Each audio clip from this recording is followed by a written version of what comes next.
Exploding Heads Horror Movie Podcast, episode number 129. The top 20 of 2020. Woo! As Steve said. Way to go, Christian. You fucked up as well. I was on point. You were really on point. You had a great fucking flow, and you went woohoo, and fucking Dave lost his shit. He deleted all his notes. He's got to redo his top 20 list. Just like a true Buffalo Bills fan. Right off. Wow, what's going on? Hey, we're happy. Let us be happy for the moment, please. Let us, be very happy. It's been we can't get into it. We have no time for BS of the show. We have a top 20. We have a special guest who hopefully is going to make it. This person's having some technical problems at the moment, but the way we're setting it up, as long as they get here within the next like 15 minutes or so, we'll be okay, and everything will be peachy keen. For those watching the video, you can see that he's here. We just can't hear. True. Which is actually the best way to enjoy this special guest. He can hear us. Yeah, maybe he can just text. If worse comes to worse, he could just send it on Skype text. My number 20 is... Let me just read it off. Okay. And Christian's gone. And that's it. And we got called an asshole. Except me, of course, because everyone knows I'm not an asshole. Who got called an asshole? You two. What? Us two? Oh, and he's chatting? You assholes except Dave. Oh, yeah. There you go. So it's all... At least his presence... Fucking Teflon Dave. Never Dave. Teflon Dave over here. The only person in the world I'm Teflon in with is him. Yeah, he's the only one that likes me. So there. Can I have one guy that likes me in this world? He's the only one that likes. It's true. Everybody else gives me a hard time about anything. You know what I've been thinking about all week?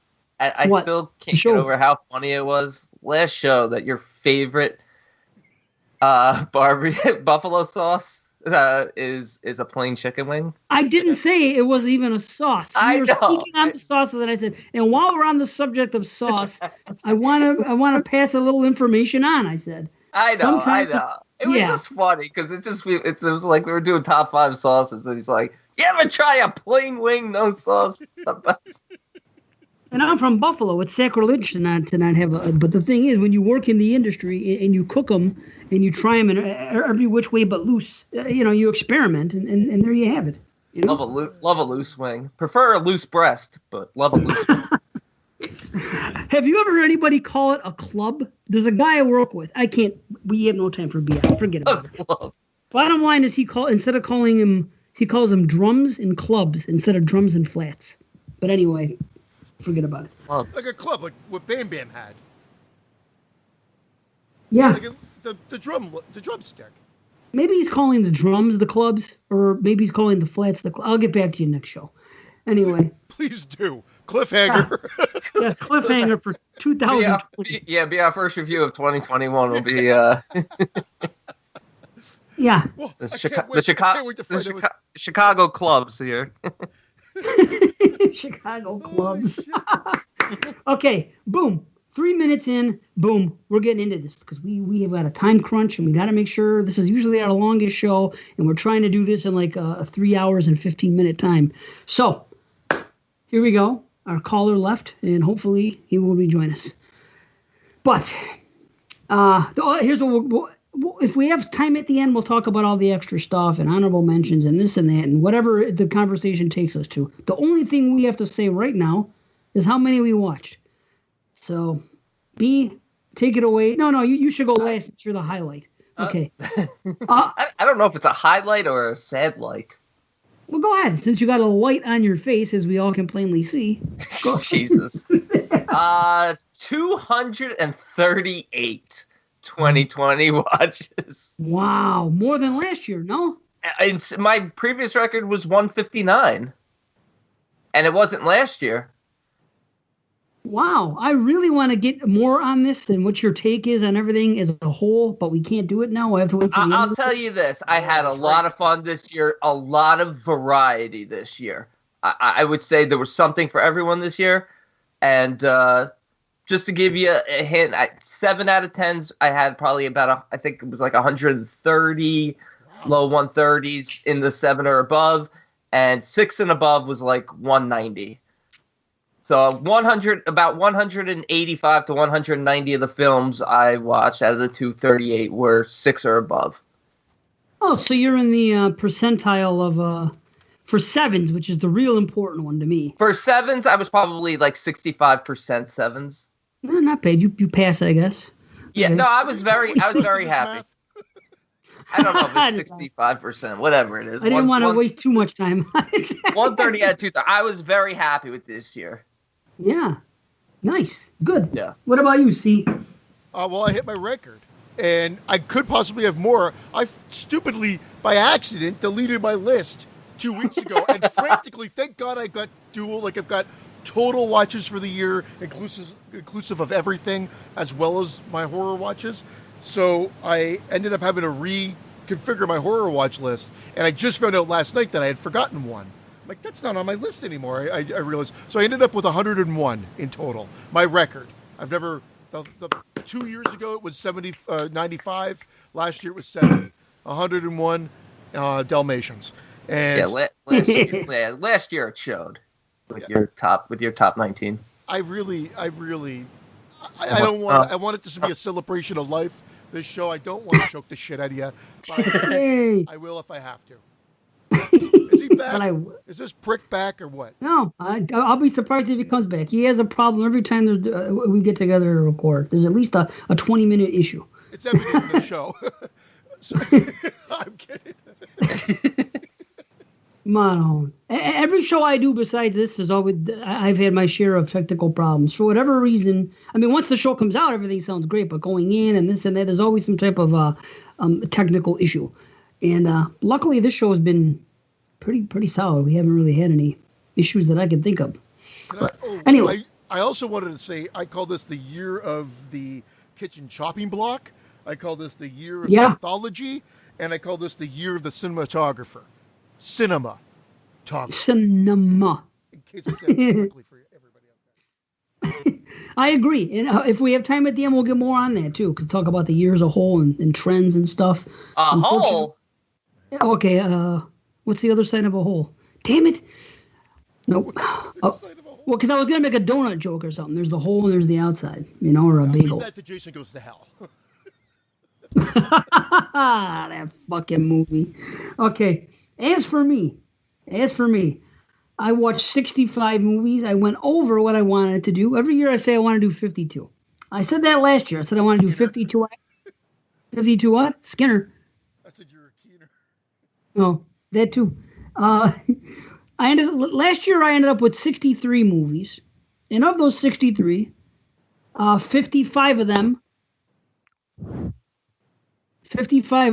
okay, were a second time. Okay. Last year I was 88% approval, which is 7 or higher to me, which I didn't think I could do better than that. This year, I have to be really happy because further proof that my methods work, people.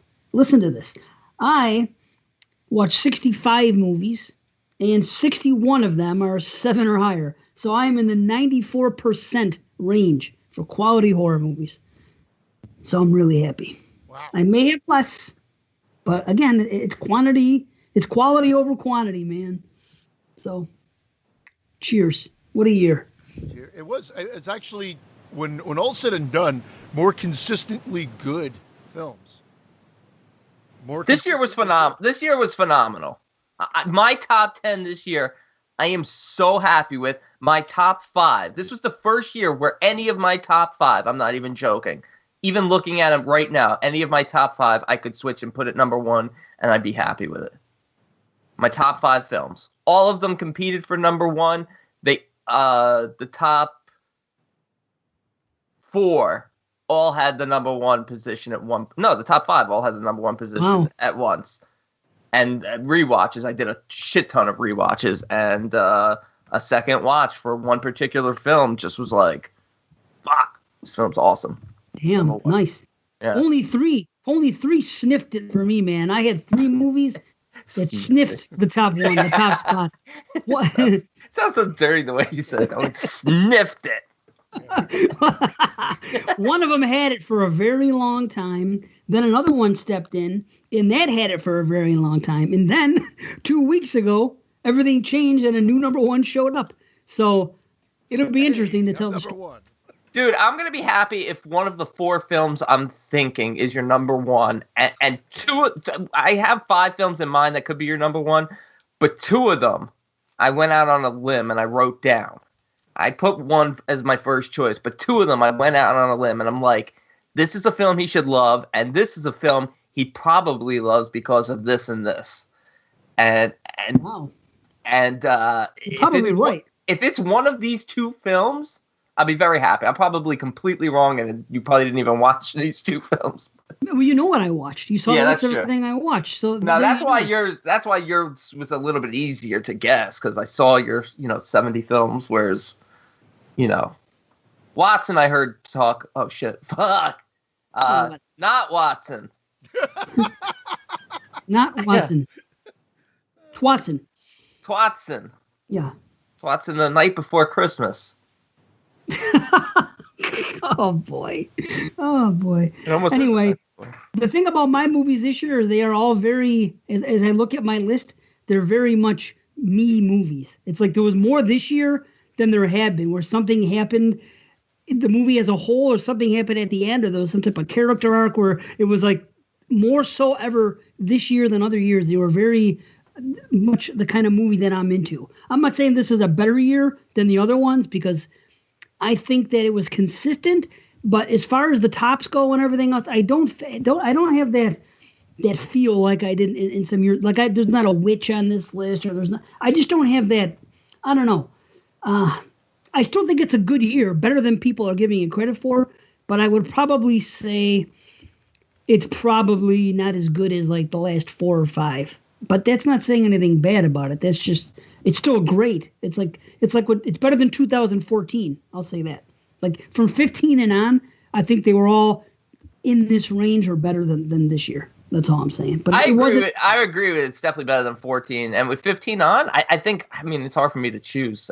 15 was such an amazing year. Yeah. 16 was an amazing year. 17 was a little bit of a slower year.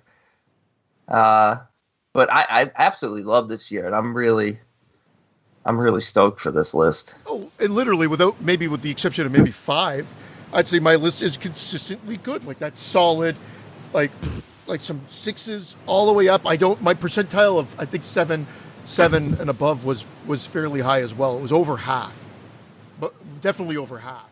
So again, consistently good. There's just some good films in here, and then a few that I will of course elevate to that great range. So at first I was a denier up until like the last couple of months, saying like this year has not been that great, and of course it just you catch up on a few watches, some other ones drop that just end up blowing you away, and a lot of the good ones I watched in the last month. Yep, it's solid. It's definitely solid. Sorry, I was contacting our guest, letting him know that the same exact thing happened with us last time we recorded. And maybe you can remember how you fixed it last time. And our guest is not Watson. Okay, so we will just have to, we had a special order. We're going to have to obviously change that now.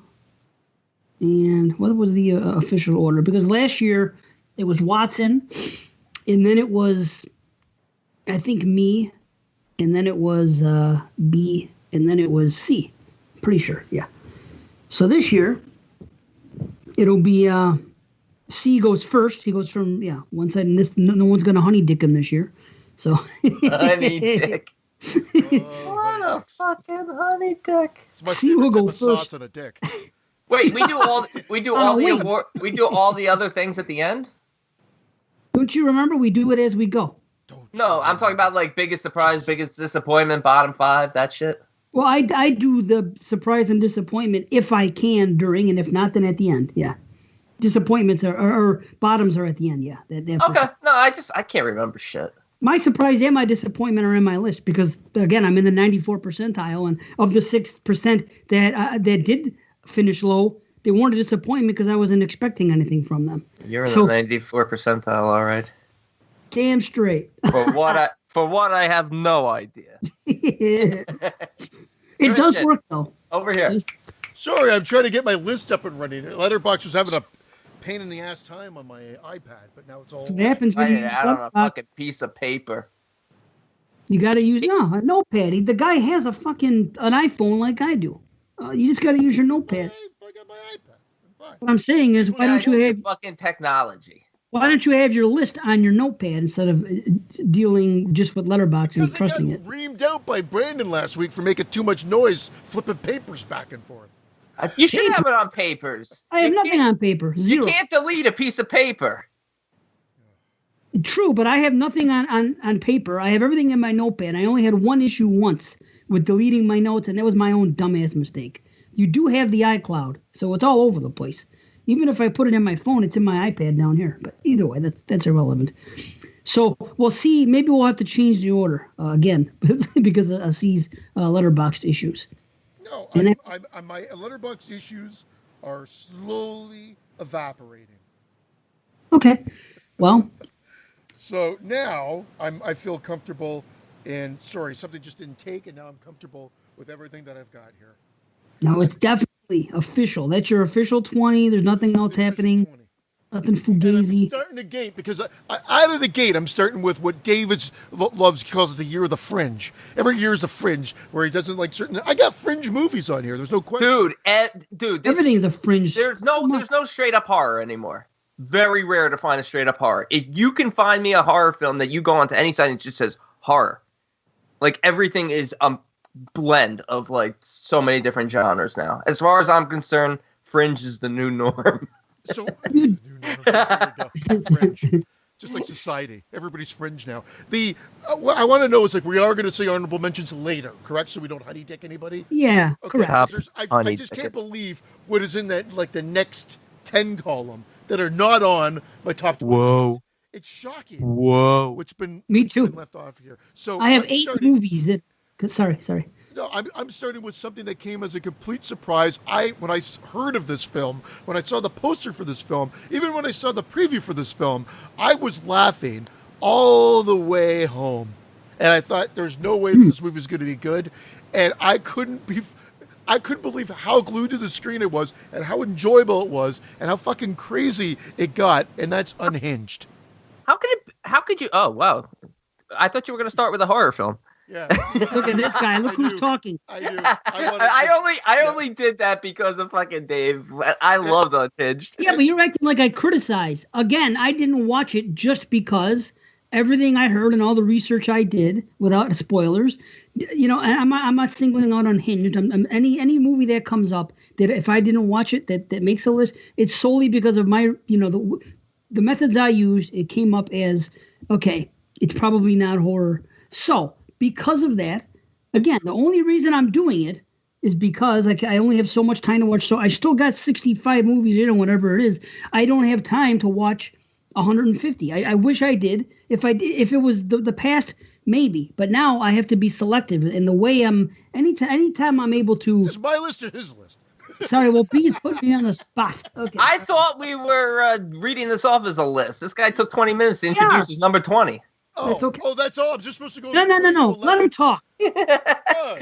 Wait, you're the guys who have to be done by 12 o'clock to watch football and shit. I'm not watching football. Listen, And David's. listen. You have to go, not me. When I Anyway, look at what I kicked off my list, but there's got to be a shout out to this movie. Okay, yes. Is it more thriller? Yes, but it's thriller with a lot of gore, so it could fall very loosely into that slasher kind of realm. And Thriller is a pretentious word for horror. yeah, okay, there you go. in some cases. So anyway, that's it. Now, am I supposed to just go to 11? Because I'll be much quicker. Yeah, don't do You don't don't do 19 through 12. Just go right to 11. Oh, look at this guy. Listeners.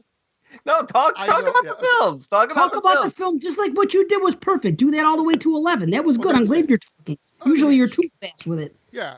Now I'll I'll go steal a joke from Derek We're at B. 19. He does look like he ate 1,000 cheeseburgers. I don't know if that was to get into the character, but Russell Crowe was incredibly creepy in this, and it's just perfect. Like, it's a lot of fun. And I when I go, whoa, to certain scenes in the movie nowadays, I'm like, well, it's doing something right.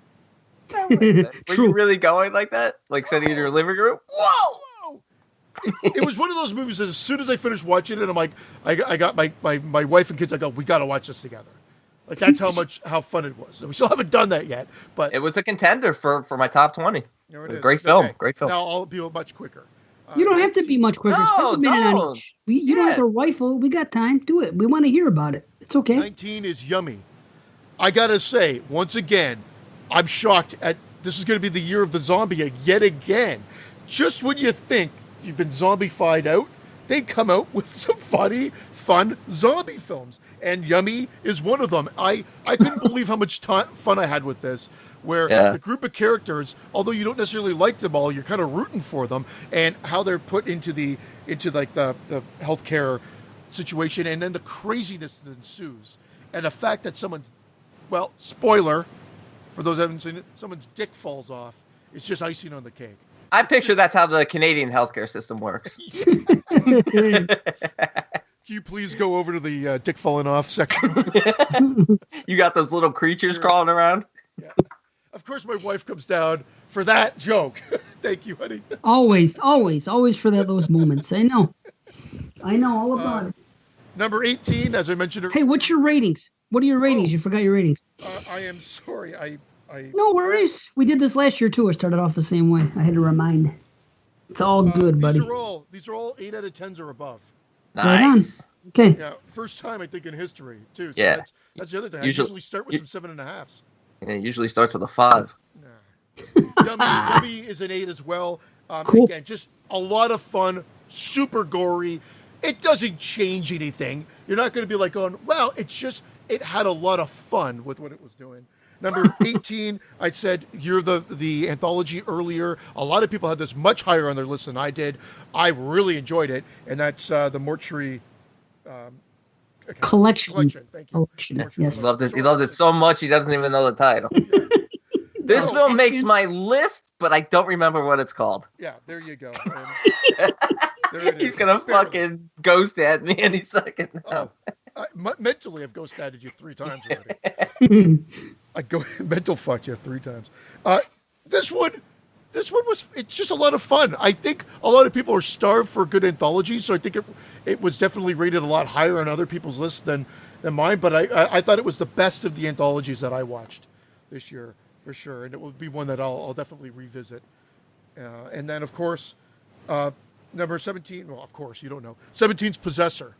I struggled with this one as well because I had a lot of fun with this, and I feel like this could have gone so much bigger, and it could be expanded upon so much more. But for the small kind of film that young Cronenberg gave us, I was really, really impressed. It's gory. It's a mindfuck movie.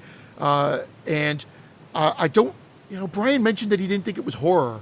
And I have no problem saying again, it's like that sci-fi / horror film. So I don't have a problem with it. Pardon? That was my pick for you. Oh, really?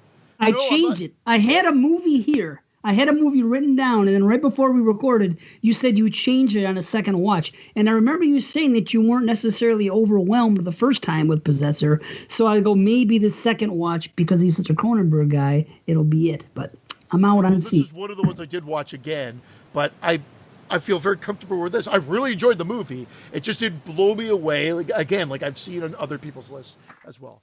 16, another fucking zombie movie. #Alive.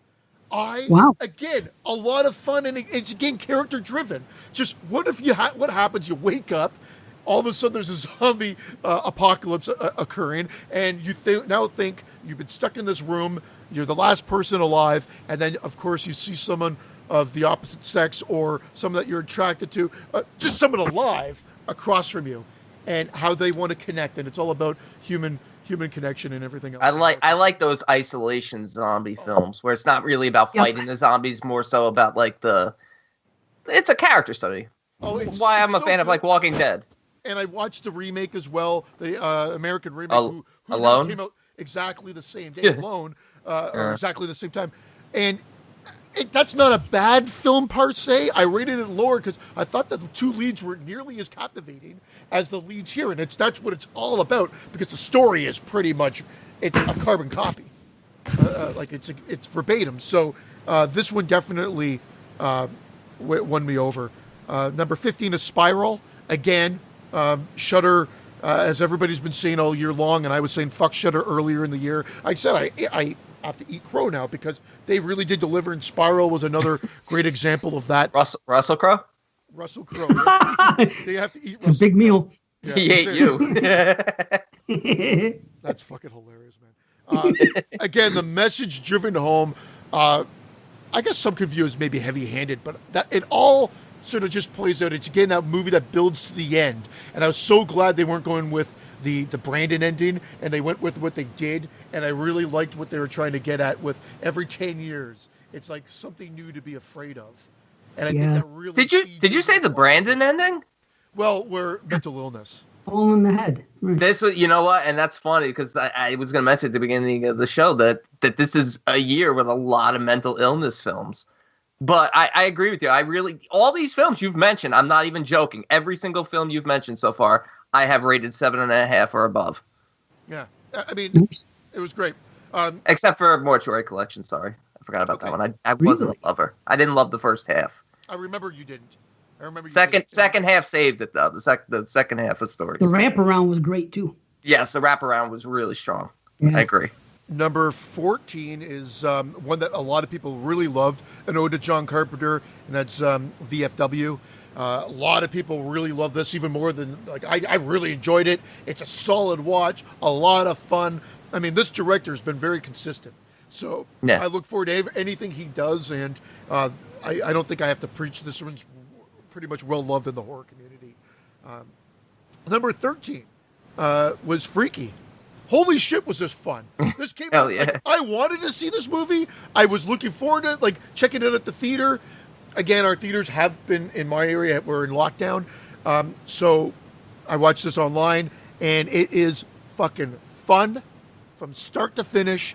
Shockingly gory. So anybody that was complaining that, Happy Death Day didn't have the gore, well, then they over-delivered in this one. And I was shocked at what they were doing in a mainstream sort of slasher-esque movie. Tons of fun. Number 12 is The Rental. This was in my top 10 at one point.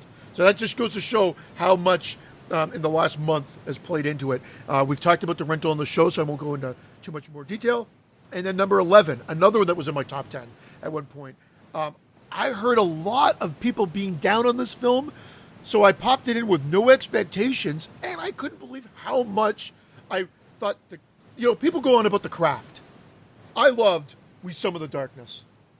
And that's what I'm talking about here. Number 11 is We Summon the Darkness. I thought these films were great. I thought the way it played out was great. I was like, again, when a movie can make me go into the shoes of one of their characters, I love the film. And I knew you had a high heel fetish. Exactly, and I just was walking around like this, like Bart Simpson in The Simpsons. I think I can win this. When there's a guy strapped to a chair, and you're just like when they have an opportunity to get moving, and that anticipation goes. I'm just right there with them. Love the movie for it, and I just love the little turns it takes. Again, for a movie that just sort of appeared on Netflix, tons of fun. I've seen it on a few lists, but it did get a lot of hate when it first came out. But I have seen it on a few lists. And again, another one, probably one of the lower rated on your first 10 that I watched. But again, I think I gave it like a 6.5, a 6.75. I think we were still doing it at the times. I actually quite enjoyed it. I want head ratings. Which one was that you said you gave a 6 point whatever? We Summon the Darkness. Oh, I actually didn't see it. I heard negatives. Well, let me tell you why. I heard negative things about it. Not too negative, just not like list-worthy things being said. And that's only half of the reason. The other half is I was listening to a podcast, and podcasters, please stop doing this. They revealed some major twist in the movie, just in discussion, just like talking about it. Yes, we are going to say some things on this particular show. It's a year-end show, so expect it. But so many podcasts all the time do something in casual conversation when they're not even having an actual review. They're just saying they're doing like a what we watched. You know what I mean? This is what this happened. And they get into a little sidebar conversation. And then someone says, oh, yeah, well, I totally saw that this one was this person's brother. And this, I'm like, what? Why? Why are you doing that? You know? So when I heard that, I'm like, well, that settles it. You know me and being spoiled. So those are the two reasons I didn't watch it. Maybe down the road. I have nothing against watching it. Matter of fact, I have nothing against watching any movie that's going to appear in any list here tonight, including, you know, just because Unhinged, from what I hear is a thriller, I hear it's also great. So it isn't like I don't want to watch it. And January is my month for non-horror. That's when I tend to do that. That's when you watch Christian's horror list. Yeah. It should be called Unfringed.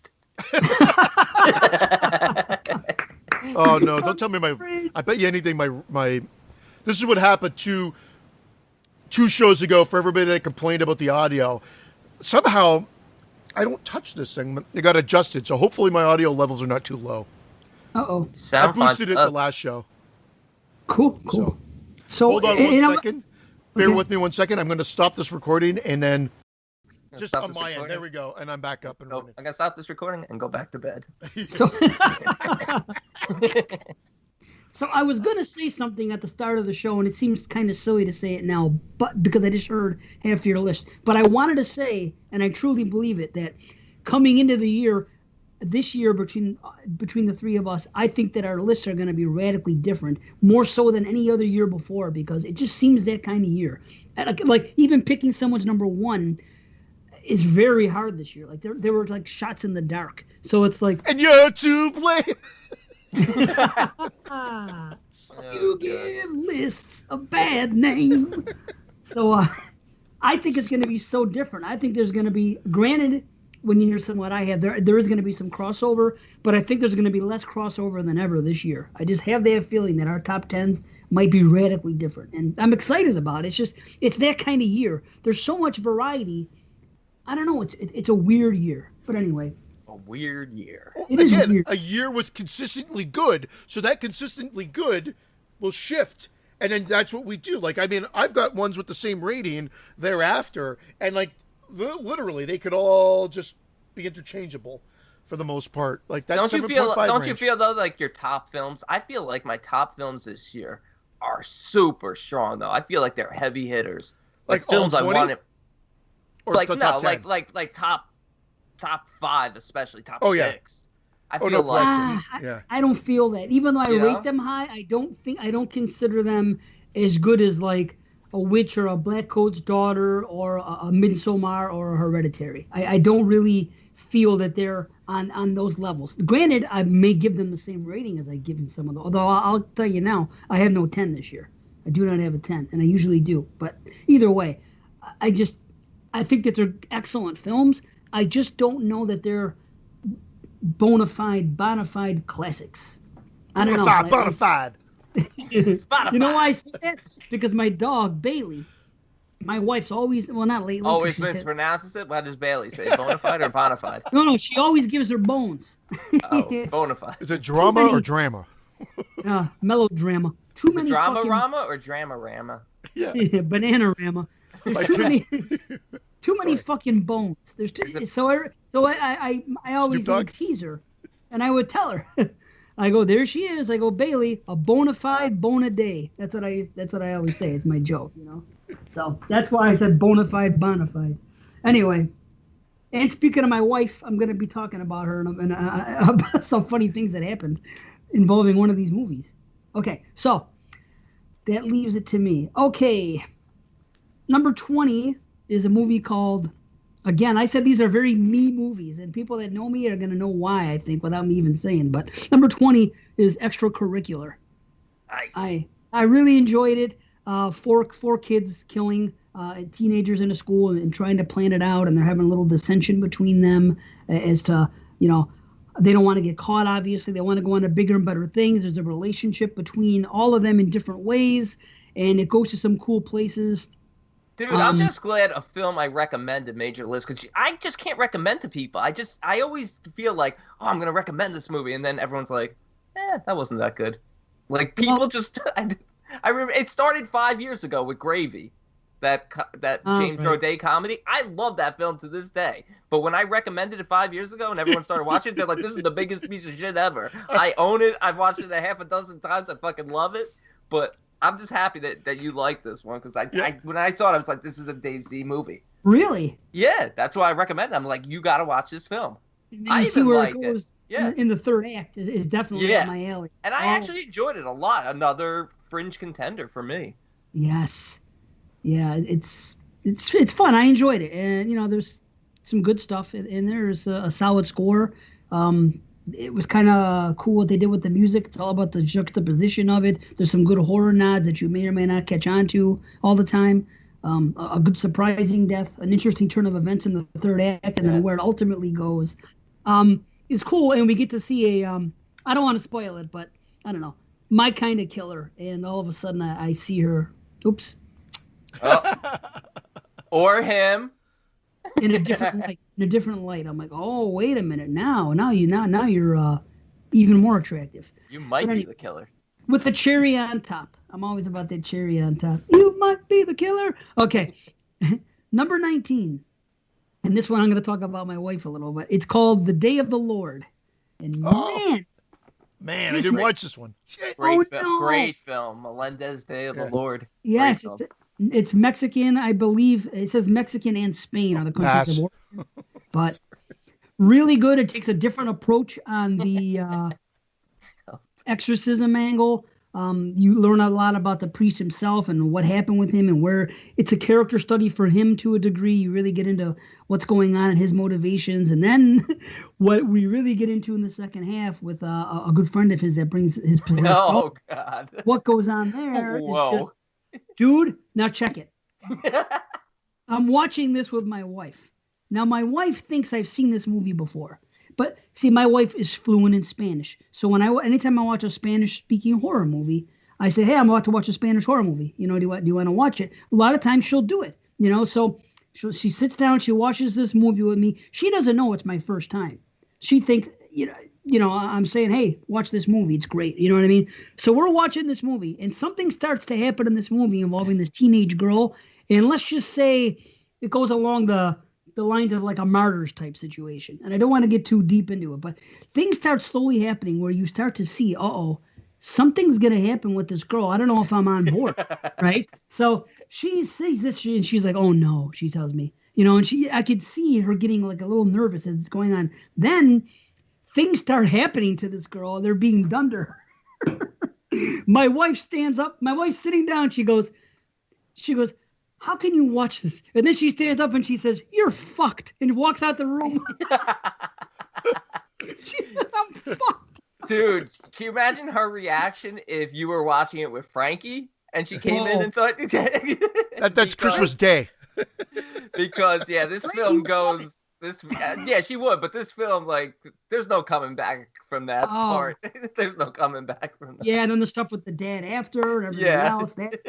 I was just talking about the gore things, things that were happening, the harmful things that were happening to this possessed person. And she's like, it was so funny. When I told her, I said, honey, I've never seen this before. And I guarantee you in 5 minutes, I'm going to be able to come back and you're going to say, oh, okay. Because I knew where it was going. I saw what they were trying to do. They were trying to put this little spin on it and say, oh, well, maybe not. But I said, I'm telling you, this is a horror movie. It's going to go in this direction. Just give it time. Sure enough, 5 minutes later, I'm like, all right, baby, you got to come back. So there you go. Yeah, that's the Irene, you're fucked story. I've been saying it for weeks. And from what I've read, we'll see the story continued. I think they plan on making more films. Yes. Yeah. And there's a good ending in that one. Yeah. And interesting, but there's some good gore in it. There's some things you haven't seen in an exorcism type movie before, and I have to recommend it. Okay, number 18, MOM, Mothers of Monsters. This movie was kind of divisive this year.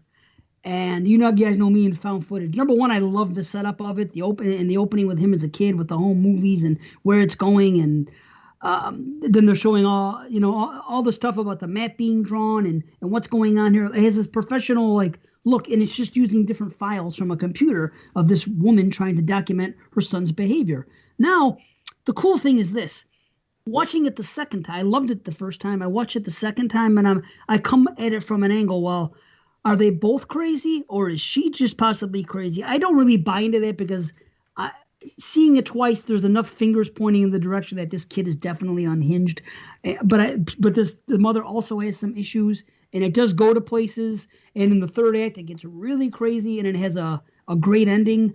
And I don't want to get into it, but if you're into this type of stuff, I think if you're into found footage and it's kind of intimate. You only see that many people in it. It's mostly about the boy and his mother and her being worried she's a serial killer and documenting it and saying, if I die and you see this, it's you, and if you're a mother, look for the signs. You know what I mean? So there are a couple ways you can interpret it. Maybe upon further watches, I'll notice more. I still think that it's the son more than it is the mom, but there is reason for discussion there. But anyway, that's MON, Mothers of Monsters. Number 17. This might surprise some people, but it's a movie called Nocturne. It's one of those Blumhouse films that were on Amazon. And again, if you know me, it's my kind of movie. I think you can see that. It deals with witchcraft. It deals with competition with two people. We have two very attractive young ladies. And yes, they are high schoolers, but they're actually 20s. That's in real life. Don't point your finger. One of them, I believe, is a model for sure. But it's a cool story, and they're in competition. I like that. It's a little Black Swanish in certain ways, and where it goes. A little perfectionist. Was that your number? I thought about Perfection. that a little bit. That's reminded me of music that. aspect, yes. Yeah. I thought about that as well. There's some good stuff in there. There's a good score. I'm on board from the start to the end. Oh, and by the way, everything here is an 8 out of 10 so far. I'm sorry. That's what I preach here. But there is a weak CG shot that I don't like, but I do like the story. It's simple. A book was found. There's something afoot here. Obviously, there's witchcraft and evil going on here, and you're going to get some success. But ultimately, it's also kind of sad when you see the way it ends and how you see. And again, something else I'm a sucker for, where someone can actually see what's going to happen with them in the future, in a manner of speaking, and they can't do anything about it, yet they still contribute to it. And ultimately, the way it ends is great. Yeah. I just love that what it's saying and the way it happened. It's just my type of movie. So I don't think it's going to be for everyone, but I quite enjoyed it. It's some trippy visuals. There's just I like those Blumhouse films this year. That was the best one. That one and Black Box were super strong this year. I didn't see Black Box, but I'm glad you say this one's the best. So this one was on my list for a long time, and cool. it was hard to keep it off, but ultimately I just missed out. Jason Smith recommended this amongst a bunch of others, and he thought that I'd really enjoy it because I liked The Perfection so much last year, and I enjoyed it. It was good, but it didn't actually come close to hitting my list. Funny enough. That's not that funny. So, I'm laughing. Yeah, but I guess it's funny enough. It is my type of narrative and visually and other things, so I probably not surprised. Okay, number 16. This movie, a lot of people are very high on, higher than me. I still think it's great, but this is called Anything for Jackson. I really enjoyed it. Took the second watch, actually, for it to be list worthy. The first time I was like, okay, pretty good. But then I kept seeing everybody rave about it, and I said, okay, there was a couple movies that everybody else was raving about that I was just kind of like 7.5 area, like not exactly, because everything on my list is 8 or higher this year. I was like, well, let me watch it again. I'm glad I did. Start to finish, it's pretty solid. My one big question was how they just kind of grab her off the street at the beginning, and it's just like, okay, in broad daylight, they don't really explain that well. Maybe I missed out on something, but it's kind of odd. But it's a good take. It's something different in a certain way with what they're trying to do here to resurrect their grandson through the pregnant woman. It's cool. There's some cool visuals. There's some real cool ghosts. You actually do feel for the characters, good and bad. But there's those certain scenes. The snow guy scene is freaking great. Yeah, hey, Jackson, he's in there. Don't worry, everything's gonna be okay, dude. That freaking that is great. You know what those scenes reminded me of a little bit? Reminded me of Benson. Is it Benson and Moorhead? When the endless. Remember how like things are looping? Benson and Hedges. Yeah. Oh, is it Benson and Moorhead? Emery and Moorhead, I think. What? I don't know. Whatever it is, you should know. You love the movies more than anybody. But the endless, like how the things keep looping. Yes, Moorhead and Benson, I think it is. I think Moorhead. What did I say, Benson? Benson and Moorhead. No, it is Benson and Moorhead. Oh, okay. Well, there you go. Benson and Hedges. Okay.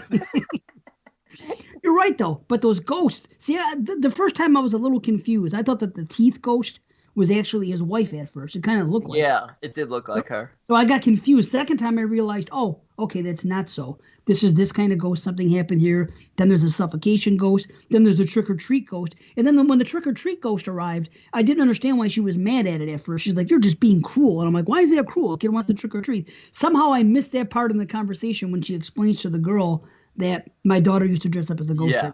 Yeah. So that's why I have to watch things twice sometimes, because I sometimes miss pivotal points.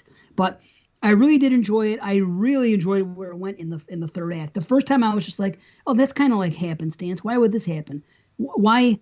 But anyway, now it makes sense. You can see what it's leading up to, and you see that this one person takes this, Satanism more seriously and has motivations for doing what he's doing.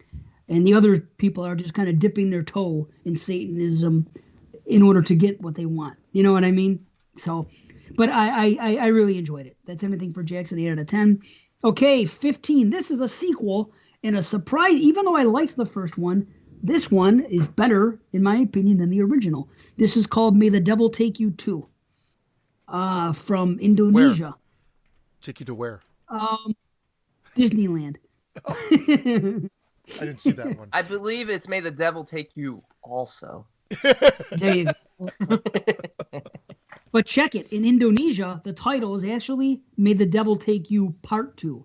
That TOO thing is a little thing that the Americans did. Part 2D2? Part 2D2, yes. Or Teen Wolf 2, TOO. They went that route. But I'll tell you, this one picks up where the other one left off with Elfie and Nana being survivors and where they go with, some devilish stuff, some Evil Dead type stuff going on. The CG is hit or miss. Mostly it's hit, though, but when it's a miss, it's kind of noticeable. But there's some spooky background scenes as well as what you see up front. And I like that they have different personalities here amongst the groups, but they're all pretty much likable. I think the only negative I could say is that it was like an hour and 50 minutes, and so was the first one. But I think both of these movies could have been trimmed just a little bit, and it would not have hurt. But I really enjoy it. I think there's another one that's going to come. I think it's going to be a trilogy here. But May the Devil Take You 2. And here's a weird thing. The first one was on Netflix. The second one is on Shudder. I don't know how that works. It's odd. But May the Devil Take You Trois. Yeah, Ménage à Trois. Yeah, the third one's going to be really sexual. Okay. I liked it. I liked that movie. Yeah, it's cool. It's good stuff. Yeah, it was real good. I didn't see it either. That's why I'm quiet. Oh. We got the Did you see the first one? See? May the Devil Take You? I feel like I have. It was like 2 years ago or 3 years ago. Yeah, 2 years ago. The father gets involved with something, and then he amasses some type of fame. Okay, all right.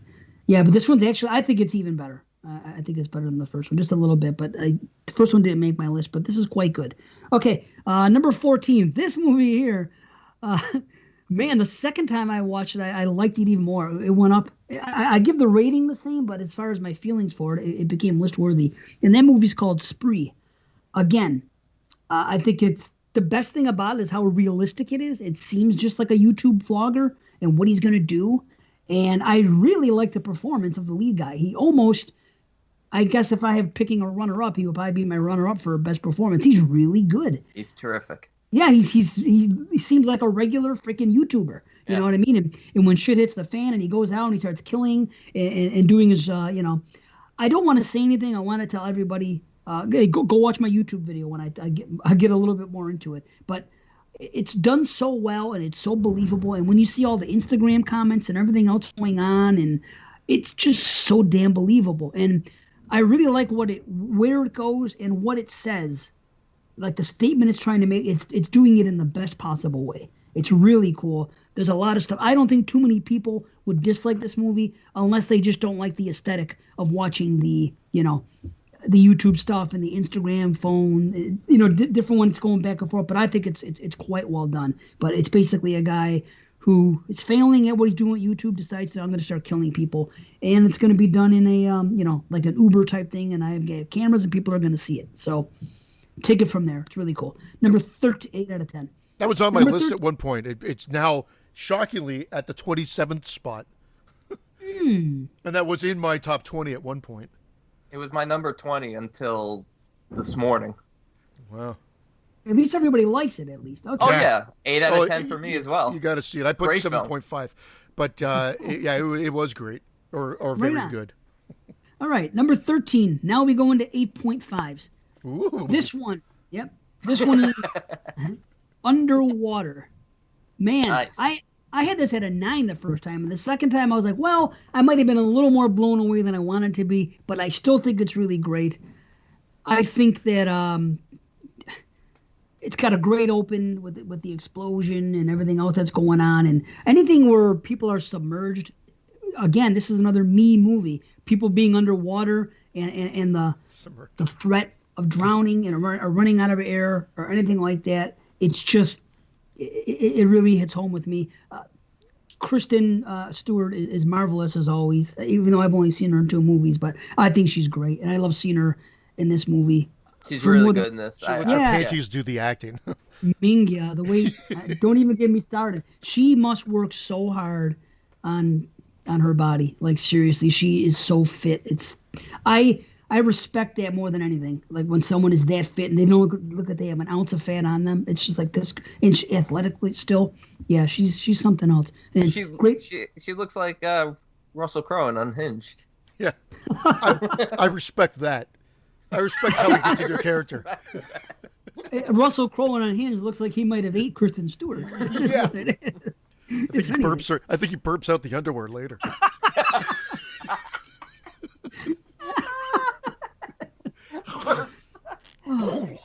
Man. That was funny. But I like the group in this movie. There's a surprising death. I didn't think that would happen when it did. I wonder how they actually filmed it when they're walking like on the ocean floor or whatever they are. It's really cool what they do. I like the look of the creatures. It's paced really well, and there's a really cool monster reveal, which again was spoiled for me on a podcast. Yeah, it but was spoiled for me too. Stop why? listening to podcasts. I didn't. I know. Problem It solved. was spoiled for me, but I didn't care. But that reveal, even when you first see it, Yes. oh, mwah, Right. fucking beautiful. For sure. And It's and, so and a awesome. great ending too. Great ending Yeah. to the movie in general, and just it's cool. It's I don't want to say a fun ride because nothing really good happens in it, but there is some comic relief for one character in Yeah. particular. But it clicks along just fine. Well, it starts with a bang and just keeps going. I love Yes. that. Like it's just boom, you're into it. I love when movies do that. Me too. A lot of it. All right. I got an update here.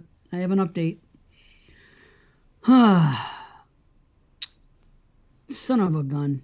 Looks like Watson's not going to be able Just to make it. go through window. We'll text back from hospital. Sorry. Is he okay? What's that? Just He's what? not happy about it, you know. All of his prep for nothing. I mean, that Just that dove sucks. through window. Well, Just go through it. And I was even gonna. I told him. I said, make sure the night before everything's cool. I was even gonna say last night, do you want me to hop on just to make sure that from both ends? And then I forgot about it, you know. But that's a shame. Well, Watson, I guess you're That gonna have does to hop suck. on. Sorry. first cut. I'm being dead serious. That does kind of suck. Yeah. Yeah, Ask him it if his number 1 was Dark and the Wicked, because that's what I had guessed for. Does he want to record something on his end and maybe just send it in and I can, like, add it to the show somehow? Maybe we can do that. Maybe we can do that. Tell him, Yeah, to guess record, what? tell him to record something, and Christian will send it straight to the garbage file. I'll just 2.5 speed this in. and delete. I did not say I feel delete. bad. That's terrible. That is You feel terrible. bad, 'cause Yeah. he got up. Think about it. It's Yeah, 8 it a.m. was. Yeah, you probably got up at 5:30. Yeah. That's Oh. insane. I would if somebody said you want to get up at 5:30 in the morning to podcast. I don't care if it was fucking. I don't know. Joe Rogan, I'd probably say. no. Exactly. No, That's a good that's- one. that sucks. I completely blanked on anybody podcasting. I almost said really Freddy want to make fun of Krueger. him for Like, this. Why but is that Freddy sucks. Krueger podcasting? How does he plug in his fucking mic with his glove? He'd be fucking cutting wires everywhere. He'd be a Now horrible you're playing podcaster. with power. Oh, Oh man. well. Is there any sucks. way to get his name off the call though? Because I don't want it reminded me of that he should have been on here. I'm just kidding. Oh, that's sad. I didn't see it, but now that you It mention still it, says Dave, Brandon, and Mr. Watson. oh, that sucks. Here, you know what I'll do? I'll just put this icon, the floating icon of you. I'll just put it over his name. There. Maybe we can add somebody Done. else to the call. Let's see. Is anybody else out there? I think Scott's out there. We should add him. Scott, you got a top 10? Scott! Oh, He's on fire this show, Christian. he is on fire. It took him 129 episodes to become Yeah. funny. So, Funny thing happened to me on the way to the podcast today. Where are we here? What number are we on? Is that your 11? He burped up her underwear. number 12. It's so funny the way you said it. That was good. Mamma mia. Okay. Number 12. This is another movie that is Indonesian, and it is a movie called Impetigore. This is one of Very the good film. 3 that came on there were 3 that came on right around like a 2-week period on Shudder, Yeah. right? And Asian movies or whatever, foreign movies, and this was one of them. And at first I had another movie rated higher, but second view, it's what it's all about. This one came up even more on the second view. There's a great score here. There's a good mystery, good relationship with the 2 main girls, a little bit of comic relief, just the right amount. Girl going back to reclaim what she thinks may be rightfully hers in this village, which is hidden. And, she thinks that she might be inheriting something. And it starts off a certain way where, all fingers are pointing for her to go to this place. And she does. And then there's all kinds of crazy stuff that happens. But where it goes in the second half is really, really what it's all about, and everything that unfolds with the puppeteer, the leather puppets, what happens. We have kids getting killed. We had deals being made, curses, just all kinds of devilish type stuff going on here. And A lot of folklore in this one. a lot of folklore, yes. Yeah. One thing I'll give her props for, I was waiting for a betrayal to happen, a typical betrayal, which in any other horror movie, it would have been, oh, I thought you were on my side, even though you said you weren't, or that you were. There's reasons for you to be against me, and I'm not surprised that you're turning on me. And it didn't happen. And that's what I like about it. It does not happen. There's a cool turn of events in the final act, some cool suicides. There's some things that bugged me out. Anytime you see somebody hanging upside down, it kind of wigs me out, like in hospital. How many times I hate when I'm walking around and I see people hanging upside. Yeah, doesn't that wig That's why I you don't out? bungee jump. Yeah. No, like hanging from their feet where the blood is rushing to their head. Yeah, it makes you burp up underwear. It makes me sick. I Some can't. cool suicides though. I love a good cool suicide. Yeah. Yeah, they weren't just regular suicides. They were cool. They were unexpected in the way Those they lame happened. suicides. These Dude. are cool. They were cool. Yeah, Gordon's suicide isn't anything special. You know what I mean? Good. I'll give Hear that, Gordon Jamie? Suicide. Even Dave said it. or suicide attempt. How's that? The bottom line is he should have made my top 5 animals last show. But the Did you reason say manimals? no, Did you hear manimal? Yeah. no, Gordon, the I said humpback he- whale. no, I didn't say animals. What a manimal. Top 5 animals. I did say animals. Rewind it and listen. I'm promising. I you. believe you. I just heard manimal. Man, how about Danimals? You ever have those? Animals. Yeah. Yeah. Okay. So anyway, Gordon should have made top 5 animals just for having the presence of mind alone to commit suicide when the chips are down. How many animals think that way? So yeah, Gordon. I'm pro Gordon. Okay. Anyway, Impetigore. It's on Shudder. Check it out. Man, Shudder really is killing it. Yes. Okay. Oh, wait Man a Shudder. minute. Wait a minute. Man I shitter's what think I Vince got gives me. Is he Change back? of plans. Change of plans. Watson might be back on. Come on, buddy. Oh. We're having so many ups and downs with this situation. Yeah. Now we're having another down. Yeah. It's like I was up here. It's like that plane on Alive. Hey, are you there? Gentlemen, am I there? Oh, he is here. Oh my God. I'm so sorry to interrupt, gentlemen. Mr. Watson here, folks. I cannot believe what I've been through to get here right now. We started from the bottom and now we're here. Perfect timing. You're about to go next. I'm going to give my 11, This and is then you're excitement going to on my rifle face. through your 20 to 11. Okay. Okay. Awesome. Oh, I'm so happy to see your smiling faces, even you, Christian. We're all happy now. We went through. Full disclosure has been on this entire show. We talked about what happened, how you came on, how you said you couldn't make it. I said how sad I was about it, everything else, and everything. And now so it's very dramatic. Christian and I celebrated prematurely. Uh-huh. Son of a bitch. Oh, Okay. brother. My number Let me get 11. And guess what, B? I picked the same number 1 for him. I didn't get a chance to say it before, but I'm with you, and we'll leave it at Yeah, that. yeah. Okay, so number 11.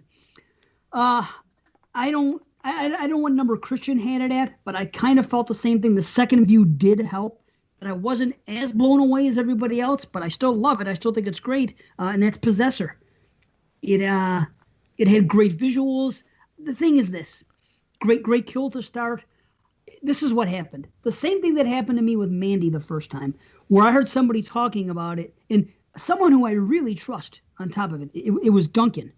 Duncan said something in his page, and he says, I could see this movie being a trilogy, not a trilogy, but a great movie to pair up with Suspiria and the Neon Demon. So I hear comparisons like that. I'm thinking, okay, beautiful, color, trippy thing. That's what goes to my head.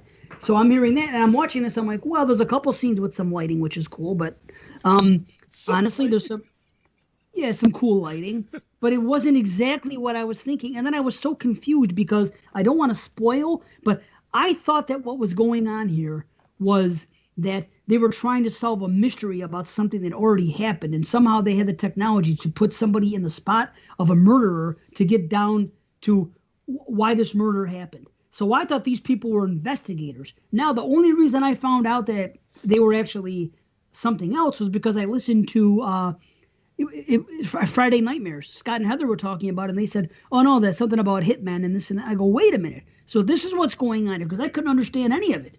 I said, oh, okay. It's Shrews Nest all over. Wait a minute. It's a totally different movie. Dave, I love that plot, though. Holy It made crap. no that is- sense. You know what I'm getting? I'm watching it, and I'm like, how is this person able to watch something that already happened? There was that one scene right before she's placed into the guy, which is the main part of the story. She's watching a scene with the man talking to his wife, the drug dealer and the rich girl. And I thought this was the past, and I don't understand how was she able to watch the past right in front of her, and that threw me off because I thought she was going to reenact what happened and why and get to the bottom of it to solve the mystery. That's what I thought was going here. So because they don't come out and explain it. Later on, now this time, second time around, I understand, and they say more, they say how they were hired for this, and I get it now, but it was just the first view. There's so much other things happening and so much confusion. And again, I don't want to complain about it because it's my 11. I love it.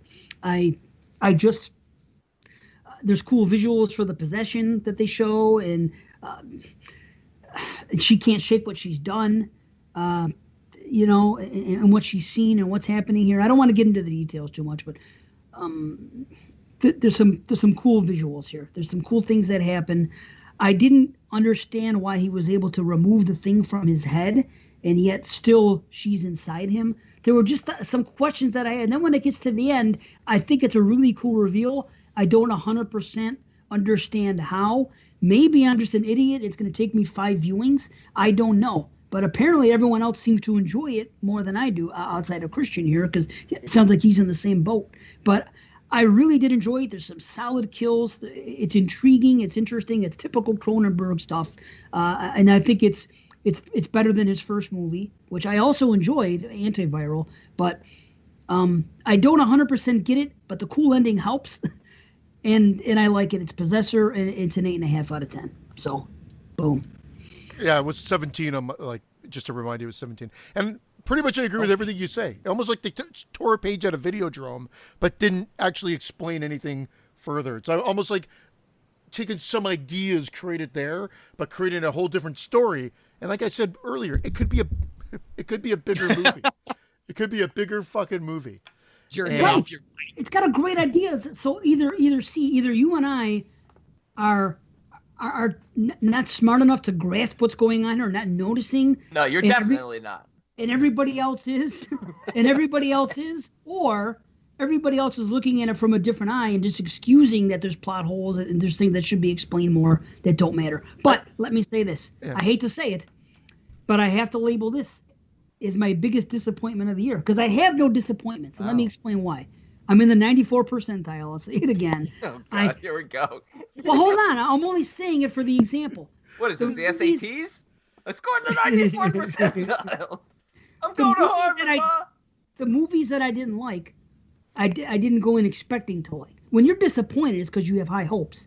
You understand? Everything that I had high hopes for ended up working out just fine. Things that I didn't think were going to be that great weren't. But it's like the way everybody was talking about it started with what Duncan said, and then I kept seeing a bunch of friends of ours saying, "Oh, top 10, this and that, maybe top movie of the year." Everybody was blowing it so hard. I'm like, "Wow, this is really good." I almost blind bought the 4K. I was so freaking jazzed about it, but I didn't, and I'm glad.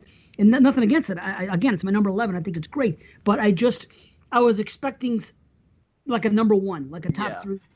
Like I said, there's no real, to me, classics this year that are going to stand the test of time the way some others have. I was expecting something along those lines, and it ended up not being that. So I think that, that's why I say it's a disappointment, just because it's slim pickings for me. Yeah. So I have to choose. The one thing I really loved about Possessor is really, I mean, besides the opening sequence with the assassin, but the debriefing scene at the beginning paired with the debriefing scene at the end, and how the slight change in it basically tells you everything about the story and the evolution or de-evolution of our main character. And I think it's very poetic. I think there's a lot of poetry in these films this year. So I agree. Yeah. Okay, Mr. Watson, 20 through 11. You're here just in time. Cool, awesome. So, yes, I was able to get 100 movies. Oh, I hate your guts. No. I was able to get 100 movies on the dot for the year, but then after some careful revisions on my list, like last night and everything with all the prep, I took off all the fringe movies that I just couldn't justify as horror. So now I'm down to 86 unique 2020 horror movie watches. So 86 from 100. So my 20 through 11 at number 20. I have the violent Spanish language possession film on Netflix, The Day of the Lord. At number 19, I've got the Shudder anthology, The Mortuary Collection. At number 18, the First Nation zombie movie, Blood Quantum. At 17, I've got the wonderfully bizarre sci-fi horror flick, Vivarium. At 16, I have the cosmic horror slasher-esque animated feature, To Your Last Death. At number 15, from the director of Satan's Slaves 2018, and the Indonesian cult movie Impetigore. Yes. At 14, also from Indonesia and from writer-director Timo Tjahjanto, is the sequel to 2018's May the Devil Take You, and that's May the Devil Take You TOO. Hey. Fucking assholes. Did you guys make your list together? Yeah. You put this at 18, close? I'll put it at 17. And then you put this at 16, and I'll put it at You said 13. nothing. Yeah. Okay. And You have similar taste, I guess. At number 13, guys, I got the Kristen Stewart vehicle, Underwater. God, your cycles are synced up here. Wait, seriously? Yeah, a lot of similar titles. Okay. At number 12, I have the big budget action horror creature feature, Love and Monsters. And at number 11, I have the it seems like I hope you'll represent here, or maybe you will. You did last time for the prequel. I have number 11. I have the sequel to 2017's The Babysitter, and that's The Babysitter Killer Queen, and that's my 20 to 11. Nice.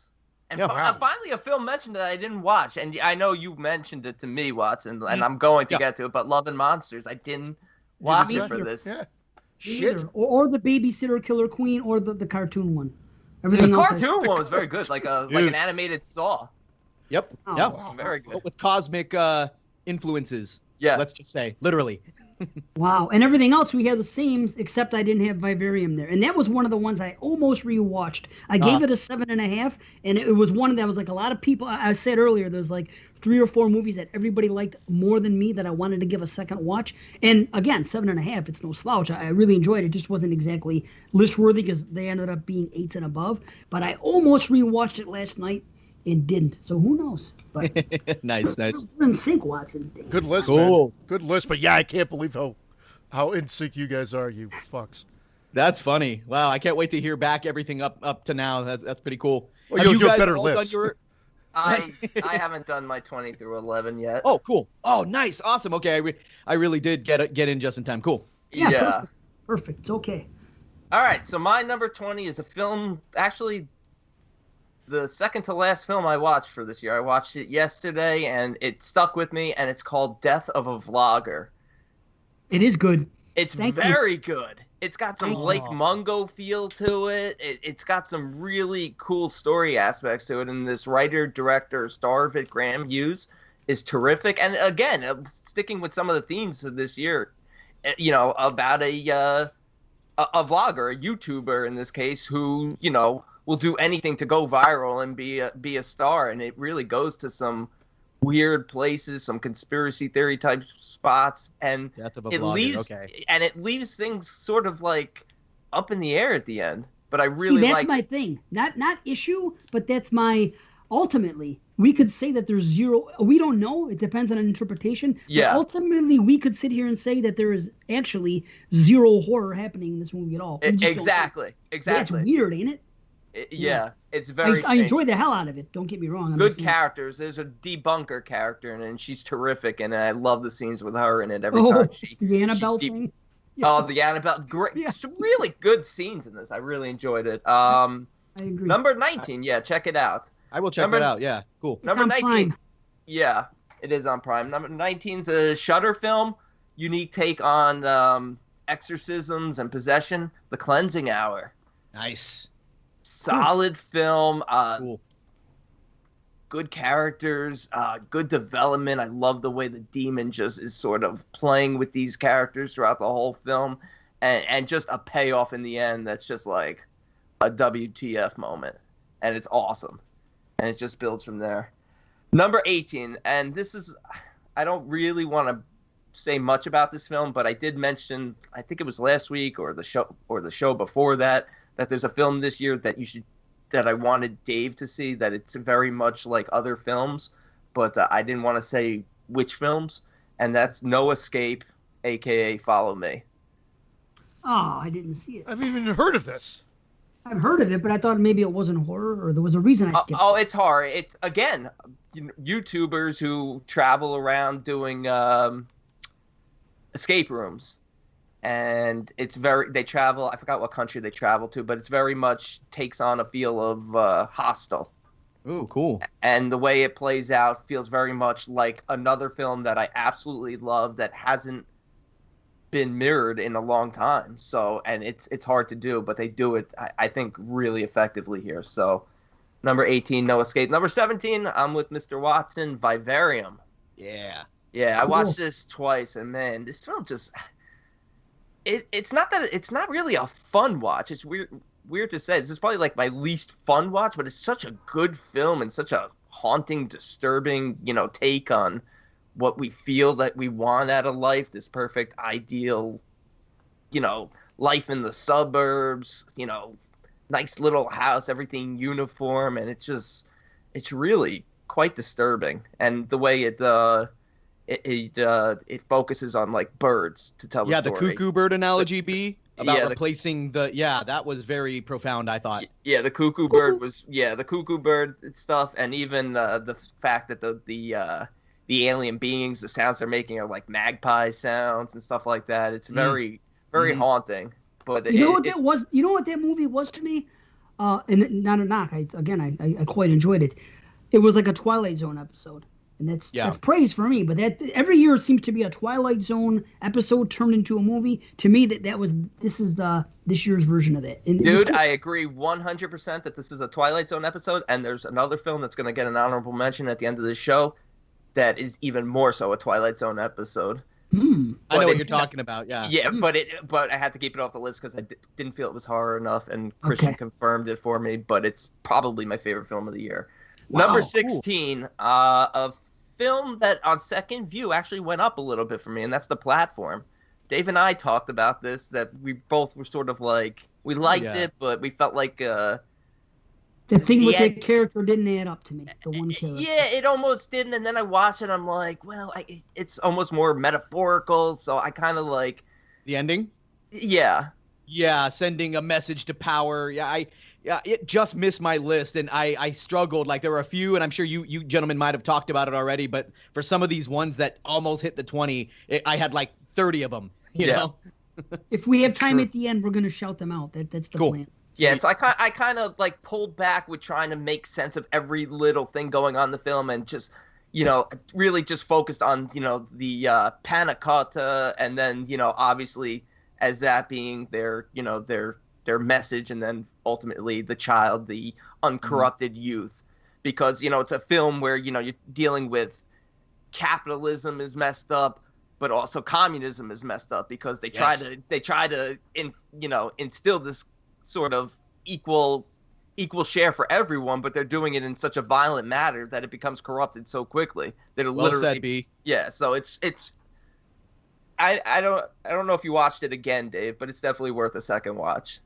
I didn't, and I'll repeat myself again. I'll repeat it again. This is, and I don't know if I said it on this episode, but this seems to be the year where, for me, all the stuff that everybody's blowing, I'm not as high on, and all the stuff that I'm high on, not everybody else is really into it. I feel like this year. I feel like I'm Donna Nelly or Andrew Schroyer or something with the way I'm looking at these movies. Like, it's weird. Like, I feel like I'm in a boat by myself. Then I have one thing to say to you. Hello. Oh, and by the way, just to make it 4 for 4 now with all of us, these are all 8 out of 10s. None of us want to give our ratings when we're doing this. I know, right? Now we will. Right. These are all 8 out of 10s, and I'm actually at number 15 going to start with my 8.5s. My number 15 is Underwater. Nice.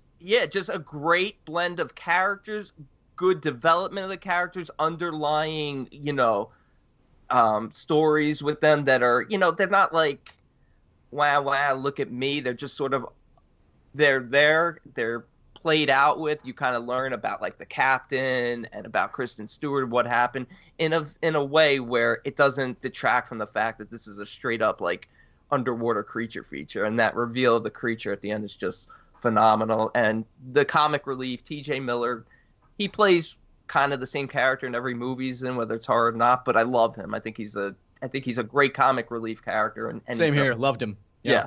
He was good. Number 14, I agree with Christian, Freaky. Just an absolute blast of a comedy slasher, and mean-spirited kills, especially that opening sequence. Man, this is violent. Yeah. This is hilarious, and I loved Vince Vaughn, and I still won't join the VVN, but we'll have you. Fuck that finish fuck. Fuck that finish fuck. Sorry, whatever we can fit it in. But yeah, Freaky's terrific. The lead girl in it. Did you watch it, Dave? Yeah, I quite liked it. And as far as gore's concerned, it might have had like a top 10 gore kill of the year. The one with the saw blade. Oh, dude, yeah. Yeah, that was a great kill. My only issue was that there's like 45 minutes of the movie, like in the middle, where nothing happened. There's no kill. There's no nothing. It kind of slows down. But I still enjoyed it. Like, it's like a 7.5 for me. Yeah, that becomes the Freaky Friday comedy aspect of it in the middle. And here's the problem. Here's the problem with me in that movie. I called everything that was getting, like, right at the end, the thing with the clock going off. I knew what the punchline was going to be as soon as it happened, and then I knew what she was going to say at the end when she says, "There's something else I discovered about being inside of you." So one was just a joke, which was kind of like a FU, but the other was like a major plot point. But as soon as it happened, I already knew where it was going, so I kind of like guessed it. So it kind of left a weird taste in my mouth. I didn't mind it, because I think this one was just a showcase of Vince Vaughn's comedy and good kills. And the girl was, of course, from our least favorite Paranormal Activity 4. And Supernatural. Yeah. She's a recurring side character in the show Supernatural, and she's kind of annoying in that show. And so this is the first time, besides that bad Paranormal Activity movie, where she's really bringing it. I love Catherine Newton. She was a doll. Like, she was just fantastic. I agree. Yeah. I can't believe that's her. All right, Isn't she playing someone the same age as she played in Paranormal Activity 4 in this movie? Yeah. She looks the same age. Except she's like in her 20s now, obviously, but yeah. Wow. Isn't that odd? Okay. All right. Damn. Dave loves them high school girls. All right. I didn't say nothing. And I didn't say nothing. I didn't say nothing. I like the Nocturne. 20-year-olds when they play 60. Dave Epstein is what we're gonna call him. Oh, No, jeez. you can call me Juan Epstein. That's all I'll give you. I'm a sweat hog. All right, number 13, Shudder, Asian film, 16th century Korea, Monstrum. Yeah. Nice. Oh man, this Fun film movie. is just a fucking blast from start to finish. Great characters, good comedy, good action, good creature effects. Just a really fun film. Shudder knocked it out of the park this year. Number 12, The Wolf of Snow Hollow. No, oh wow. Yeah, Cool. I am a Funny. big fan of this lead actor. He's the writer, director, Same. Jim Cummings. Yep. That is, yeah. And he also did another film called Thunder Road, which came out like a year or two before this, which is very similar to The Wolf of Snow Hollow. It's almost identical in terms of the character, but it's not a horror film. It's much more of a serious drama, even though its character is very similar. In this one, his comedy landed for me throughout the whole film. Be same here. Everything, like when he slaps the coroner in the face, and I was fucking rolling. I was like, this guy rules. Except he's tragic though too. He's hilarious and angry, Yeah. but he's tragic because he's fucking up everything, but he's trying to fix everything, and he's walking this razor's edge. Yeah, I'm glad you had this on the list. Yeah, cool. Dude, what did you it's think of the reveal? I don't want to say what it is, but what did you think of the reveal about the identity of the killer? It made sense to me more on the second watch, Okay. and I liked it, but like it was almost secondary to this character and Right? just his Weird. struggles. Yeah, I mean, he's an alcoholic in this one. It's got some serious undertones, even though there's a lot of comedy in it. It's But funny. They balance it nicely too. They 'Cause do. With the Speaking scene of where that- the scene where the cops, where his deputies keep saying it's a werewolf, and he's like he's like the only rational one. He's like, werewolves don't exist, and then the one cop says something, and the reporters hear them say it, and he's like, come take a walk with me, and then he attacks them in the snow. Oh yeah, that was good. I loved it, and I enjoyed the payoff, and I was a little confused with something at the end, but at the very end, but I enjoyed it.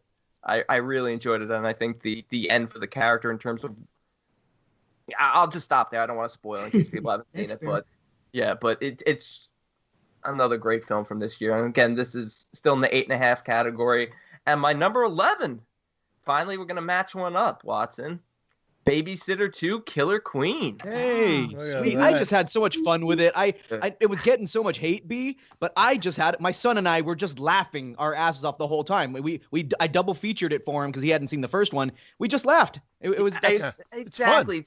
Stop taking it so seriously. I don't know what people Yeah. were expecting. The fathers in this one stole the Yes, they movie. did. Every time these fathers were on screen together, they were fucking hilarious. Ken Marino never Yeah. fails to bring it. You going on tour, Snoop?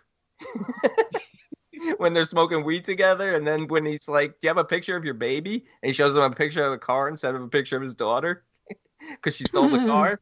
That's funny. And bringing back all the likable, fun, evil characters from part one and some nice twists to it. I get it. Some of the CGI is a little Sure. wonky, but I don't care. I love these characters, and Samara Weaving can't do no wrong. Nope. And Indeed. what's her name? Who played? Who was in the first one? She was a kid then. Yeah, she grew up. What She's a beautiful young woman Yep. now. She was Bella in, Thorne? Bella Thorne's Emily gorgeous, too. Emily Allen Lind. Yeah, the she played lead. Snake. She played Snakebite Andy in Oh, Doctor Sleep. okay. She's gorgeous. I think she's a future star also. She is. Oh, for The sure. kid who plays Cole is terrific. Just a fun blast of a film. 8.5 out of 10. You said the CGI, but here's the thing. I always am the one on the show that shits on CGI. If this was it, the CG sucks. Because the budget is up here.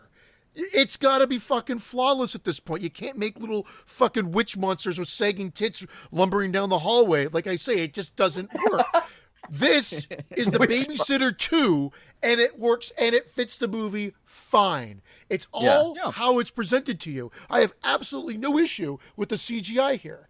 Yet, Cool. it bothers me in the movies like It Chapter 2. I get the complaint. You're figuring budget into it. I 100% get what you're saying. Yeah. Budget and even tone. Yeah. And it works yeah. fine for this. I don't want to rehash that It Chapter 2 because I listened to that discussion the other day. Let's We'll go off review for It 5 Chapter minutes. 2 right now before we get to the top 10. Perfect. We don't Yeah, I have think we got some time. Yeah. Yeah, that's all we have. Let me say this 2 things quick though. Wolf of Snow Hollow. This is why it didn't make my list for all the reasons that you guys seem to like it, and that was the movie that I had picked for C as his number 1. I don't know why. I had a feeling it would be right up his alley. It was my pick for him for number 1. The only reason I changed it was because of what he said about the rewatch, and that's why I went with Possessor. But that was my original pick, and I literally just made these picks right as I sat down this morning, like a minute before I turned on my mic. So I was like, okay, him, this is what they pick. I did Anyway, the exact same. Actually, the I comedy. wrote down my picks because I got in trouble, Watson, for having everything digital for everything else. So my picks for you guys are written down. Well, he was rustling through papers last week Okay. like he was eating a bag of Stacy's pita chips. There we go with the pita chips again. Sponsored Okay, I'm by gonna take Stacy's a Pita picture of my picks for you guys on my computer right now, so I can have proof. Trust you. Did you get anything wrong, Dave? With Christian, you said? He already No, did. no, Yeah. it's only. Yeah, he already picked he picked my number 1 as Possessor, which was my number 17. Yeah. Oh, damn it. That's what I had picked for you, too. Well, actually, Oh, no, I there you switched it go. last minute. I'm going to show you the picture. I switched it last minute. You're going to see. You're going to see. Sure. You're going to see. Let me take a picture of it. Fucking guy. So anyway, let me get back to Snow Hollow. This is what was weird for me in this movie. I can't explain why, and you guys are all going to disagree. I know that I can't help it, but the comedy in that movie didn't seem like it belonged. It seemed like I was watching a very serious movie that was just throwing in a comedic line every so often just for the sake to do it. There was no like, it was the weird. I've never seen a movie, a horror comedy, where I watched it and I was like, why would they make that part funny? Everything else about this is it'd be like watching, this is extreme, but it'd be like watching Schindler's List, and like every 10 minutes or so, somebody cracks a joke or makes a wisecrack about something. A Jew joke. It is hilarious. It is a hilarious movie. It didn't fit the film for me, and I can't explain why. I've just never seen a movie where the comedy didn't fit, and that's what I liked about it. I understand completely what you're saying. It was so offbeat. Yeah. But that's what I loved about it. Because Same, yeah. Okay, I just couldn't. It was almost saying like comedy and tragedy just goes hand in hand. It seems so illogical. I don't. Either way, it's okay. But that was just Top again. tens. I'm opposite. Okay, everybody thanks, else. Jeremy. And one quick question. For the new Babysitter movie. Did they do the same thing that the problem I had with the first one, where when they're being chased by the killer, they will crack a joke like ill-placed comedy? Probably. Or did they fix that? You know what? I can't think, but they probably did the same. Yeah. Okay, probably. just curious. All right, I'm probably not going to watch it. I posted when I watched that movie because I had a ball with that movie too, and I'm surprised it ended up at my 26th spot, Babysitter 2, and that just shows. But when I watched that, the comedic timing of that kid, there was a scene in the car that I remember posting to our page that I just thought was genius, where they're driving, and I think they're again without trying to spoil too much, it's just a scene. It's just a reaction. He kind of looks to the camera and says something. And I thought, wow, his timing is fucking fantastic. Such a small nuance. It's not a waka waka moment. It was just such a small nuance. And I remember laughing my fucking head off. How'd you get it back on? Yeah, carefully.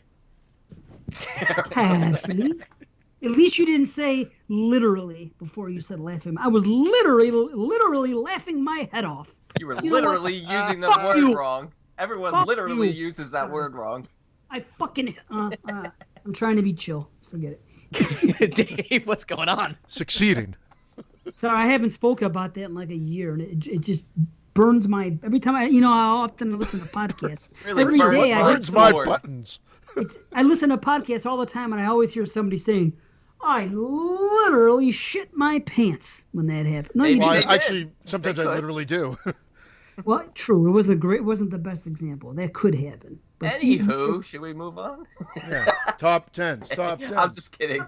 Top tens. Yes, top tens. Now we're round robin it, correct? Yep. All right. Robin. Round robin. My number 10. I guess I am going first, right? Or was Watson supposed to go first? No, you first, Watson second, me B. Okay. My number 10 was Color Out of Space. I said in the opening, Watson, you didn't hear this. This was the year of the cinematographer. This was the year of the anthology, and this was the year of the cutting board. Like and this movie has I don't know what it is with this movie and old women chopping up their fingers on a cutting board. Oh, yeah. But it happened a few times. And I get it. Nicolas Cage, I don't think goes full Cage in this. I think he's actually a little bit more restrained than he usually is. And it was thoroughly enjoyable all the way through. Just enjoyed it 100%. I don't know if it's on any of your lists, so I'm not going to expand too much more. That's okay. I enjoyed it. You're not getting honey dick this way. Say whatever you want. I enjoyed it. Didn't make my list, but I'm pretty high. I'm actually surprised so far. I expected, even though I do feel like our lists differ in some ways, I'm surprised that I'm pretty much liking most of the films that are mentioned on everyone's list. Although I'm waiting for Dave's top 10 to start pulling out some 3 out of 10s that were on my list or something. I know. It might happen this year. And he's gonna be yelling at me. He's gonna be like, "That's not even a fucking horror movie." I honestly thought I hit all the heavy hitters at 101 watches, Watson, which was my number. And yet then you had Lord of the Dead, No Escape, Follow Me, Death of the Vlogger. There was another one Dave mentioned that was the Indonesia one, which I hadn't seen. Yeah. May the Devil Take You too. And that to both of those, yeah. So there's 5 already. So actually, the heaviest hitter of this Day of the year, Lord. The heaviest hitter of this year, that was definitely Russell Crowe. He might have been the heaviest shitter. He was shitting out fucking Kristen Stewart. He burped up her underwear and shit her out. Yep. You missed all of this. Yes. Sorry, Watson. Gotcha. Sorry, you had to be there. Yep. Okay, what you got, Watson? Okay, at number 10, I've got one Brandon and I had talked about at the start of the year, and we disagree about this movie, at least insofar as I know. And it is, at number 10, The Golden Glove. So this is by far the most vile, disgusting, transgressive, and offensive horror movie I've seen all year, and I loved it. Like, I know some people, and B and I talked about this, some folks agree with him, and right, that's fine. They didn't care for the movie because of the inaccuracies of the real life case, and I am sympathetic to that. But I guess I went into this movie, thinking of it as a very pseudo biopic, and I expected the sensationalism. Plus, I can't say I knew very much about the actual events that the movie's depicting, so ignorance was kind of bliss for me. I wasn't really bothered by what I didn't know. And I still enjoy Henry, Portrait of a Serial Killer, 1986, and that movie's a load of shit because Henry Lee Lucas was a fucking lying sack of shit. So, that movie is what it is. So is this one. And The Golden Glove, very disturbing account of a murdering, raping psychopath in 1970s Germany. And I would actually like to give my award for Best Actor of the Year to Jonas Dassler, who plays the film's lead character. Just the way this handsome actor, because he's a handsome guy, just transforms into this just gross, sleazy, and physically nauseating character. The way he did this is beyond me. The guy killed it. So I recommend all you listeners to catch this on Shudder if you can. You won't soon forget it. That's The Golden Glove. Any thoughts, anybody? Christian does it before every episode.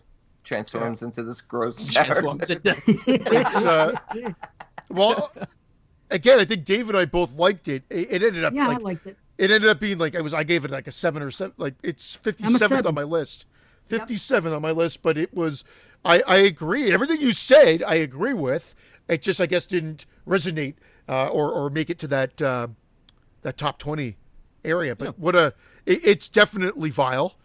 And I can understand why Brandon didn't like it. But I just feel like it went over the top vile and took away from the story, whereas like a film like 10 Rillington Place from the 70s is also a sleazy, grimy look, but really more accurate and true to the story. I feel like here they went like, let's make everything as vile and disgusting as possible and the story almost gets lost. But it was an early watch for me. I wasn't a huge fan, but maybe at some point a second watch. I'm with you. It was an early watch for me too. So, It was, but as yeah. I'm hearing Watson talk about it, it's making me want to go back and watch. This could happen. A lot of times, someone could talk about a movie that I haven't seen in a while, and it does nothing for me. Like, yeah, I saw it once. That's it. I don't need to see it again. It was a 7 out of 10, and that's it. It was okay. But this is also a 7 out of 10. But also, it's a situation where Watson's talking about it, and I'm like, you know what? I really want to watch that movie again. So that says something. Sweet. Yeah. Okay. All right, back to my notes here. All right, my number 10. Okay, man, I've heard a lot of different stuff about this movie. I've heard some people didn't like it. Some people I've even heard don't consider it horror, and I don't quite get that. I've heard a lot of people complain about a certain actor's portrayal. Maybe it didn't bother me because I've never really seen this actor or anything but this one, but I thought this was a fun ride and had good gore and a good story beginning to end, and that movie is called Becky. I really nice. enjoyed Becky. Yeah, to Cool. me, it's like a Filmed rape in revenge Burlington. movie with. What's that? Who filmed right around the corner from our house? My house. Who knew? Is it really? Wow. Yeah. Wow, dude, I quite liked it. It's to me, it's like a rape revenge movie without the rape. It wasn't a rape, but it was some other things. And this girl is badass. We're seeing this girl getting older in the horror genre. This like I think the third movie she's done horror wise, and she does a good job. And I gotta tell you, Kevin James, I think is fucking fantastic. Now I never watched King of Queens, Me so neither, I can't tell you. Anytime I've ever seen that show, King of Queens, it was when I was living with my father, and he would watch it from time to time, and I would walk in the room when I would see it, and I would sit down for a minute. But if I'm sitting down to watch it, my eyes are only on Leah Remini because I thought that she was gorgeous, and I love her character in that movie and in that show. It's just I'm all about that New York girl, and I wasn't really paying attention to him. So if he's cracking wise or whatever, my focus was on her. So in the brief time I've ever seen Kevin James, I wasn't even giving him a second thought. But I've heard people say he didn't go far enough. To me, I don't know why everybody wants everybody that's involved as being, a skinhead or a Nazi or whatever to constantly be walking around fucking saying Heil Hitler and this and that and constantly preaching it. No. The real higher ups aren't like that. Didn't you see American History X? Those main characters, like the head of it all, Stacy Keach, I forget his name, even though I've seen it a million times, one of my favorite movies. But his character, he isn't walking around goose stepping and this and that and constantly preaching. They evolve from that. This is like it's like a business to them. I'm all business. This is what I believe in.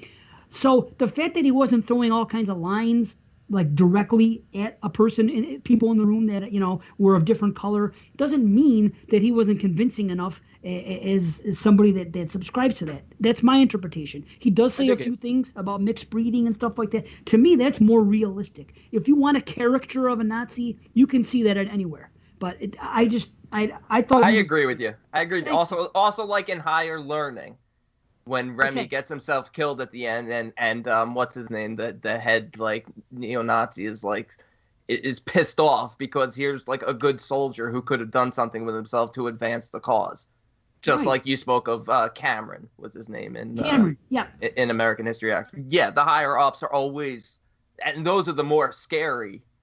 Of course they are, people, right? yeah. Because the other ones that talk a lot they're talkers. They're fronting. You know what I mean? They might not even believe in the cause. They're just trying to be part of something that accepts them. So like, oh yeah, this or this. I'm going to talk racism. I'm going to say this, and it's like anything. It's like politics even. They just want to hear an echo chamber. Everything they say, they want it to come back. They want everyone to agree. And I'm part of this cool tribe.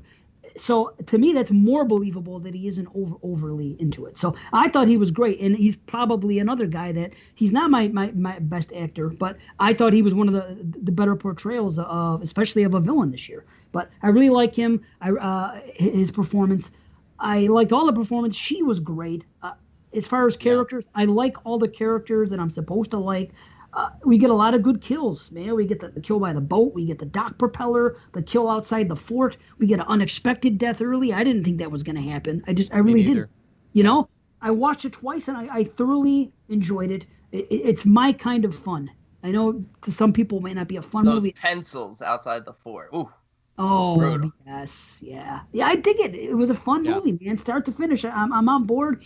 There's a solid score in the movie. You have a cherry on top ending. Again, I'm big on that. And the overlook floor art is in this movie at one point.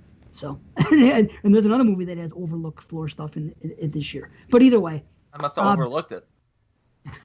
Oh man, I love you, B. But yeah, Becky, 8.5 out of 10. Nice. Cool.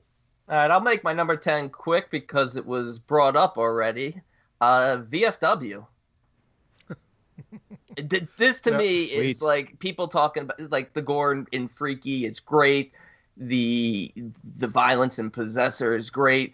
But this is the year's most fun gore fest to me, and it just you talked about the nod to John Carpenter, of course, like the homage to Assault on Precinct 13, which is one of my favorite films of his. Great kills, fun characters, just that all out grindhouse look and feel to it. I mean, just a complete blast. Sierra McCormick as Lizard, I thought she was terrific. She is. In this bar challenging these just big fucking hulking men. And what's her name? Dora Madison. She's first of all, she's stunning, but her kill in this was fucking epic. Yep. Probably my second favorite kill of the year, second only to Hunter x Hunter now after watching that yesterday, which was my official last film watch of the year. Is that Horby? What an ending, eh? Yeah, it's hard. It's a good film. Okay. But that ending, holy fuck. That's what I said. I was enjoying it. Sorry to get off topic, but I was enjoying it too because it didn't show up on my list. And you're like you're dancing around with it. Is it horror? Is it just a dark drama? What? And then as it plays out, it gets like you're like, where is this going? And then where it ends up in that final act, and specifically the last 5 minutes or 2 minutes, just elevates it one whole point, I think, up because of what transpires. The minute she puts that Walkman on, it's fucking. And then it definitely just belly flops right into the horror that's realm. horror. Yeah. Okay. I'm convinced. Okay, cool. I can't wait to see that. But yeah, B, about VFW, I agree with everything you're saying. It is a blast. Dora Madison is always stunning. And, Sarah McCormick is honestly incredibly stunning herself. Not in this movie because she's not really on display, but I've seen her just in other things kind of around. And she's a very, very beautiful young woman. And she's also the lead in a movie you might be bringing up later. She most certainly is. And probably my favorite film of the year. But I was just wondering if with Joe Begos, if it's in all of his scripts that George Wendt has to be killed by Dora Madison. Yeah, right? Because it happened twice. Nice. 2 for 2. 2 for 2. Nice. Oh, yeah. Maybe he will kill her in the next movie. Oh Nice. Man, her kill! Just oh my god, she's so badass in this. I Stephen love Lang, man. Stephen Lang. He was great. Fred Williamson, Martin Cove.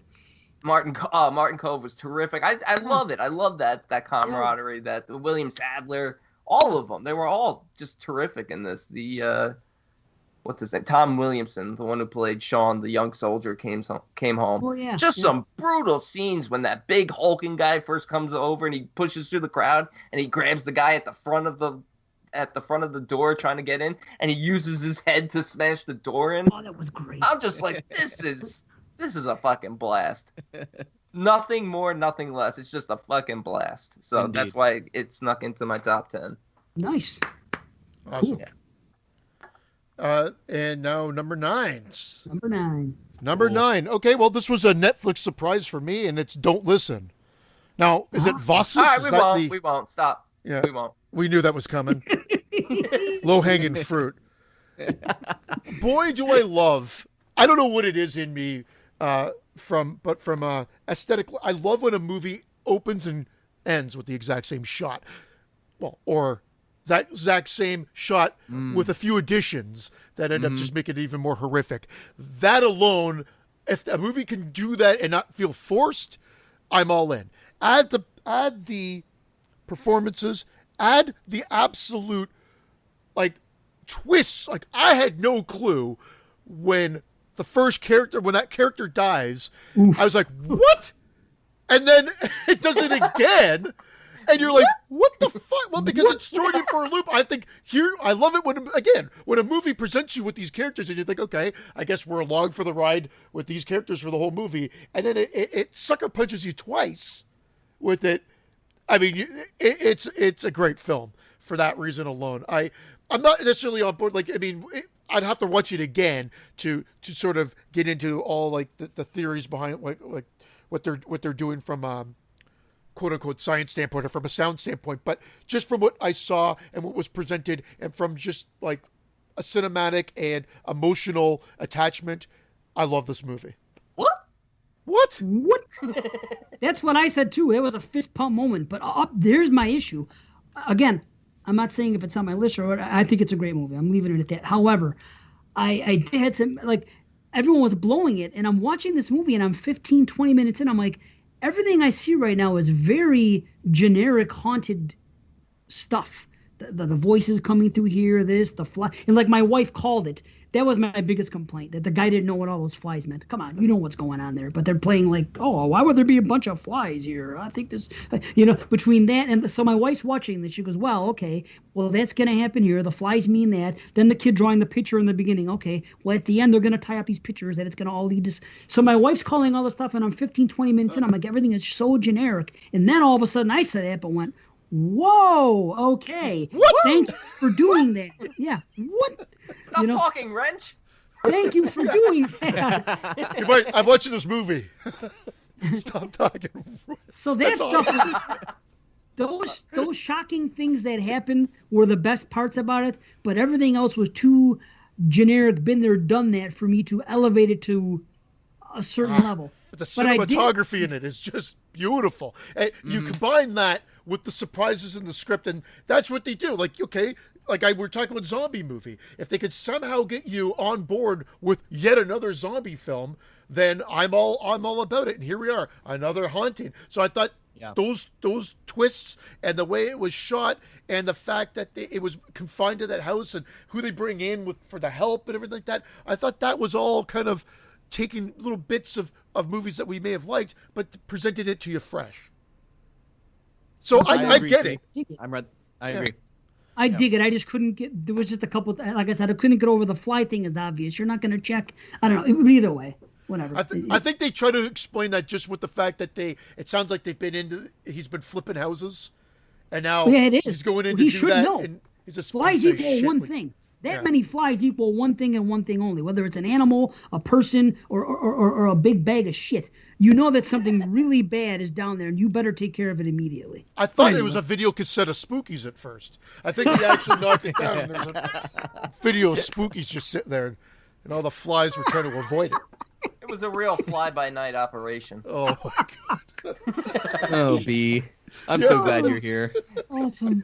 Oh. Christian Stills won the night, though. Burping up the underwear. I don't know why. Just the way you said it. The joke comes from, again, how do you explain a joke? It never was funny, but we said that Russell Crowe must have eaten Kristen Stewart.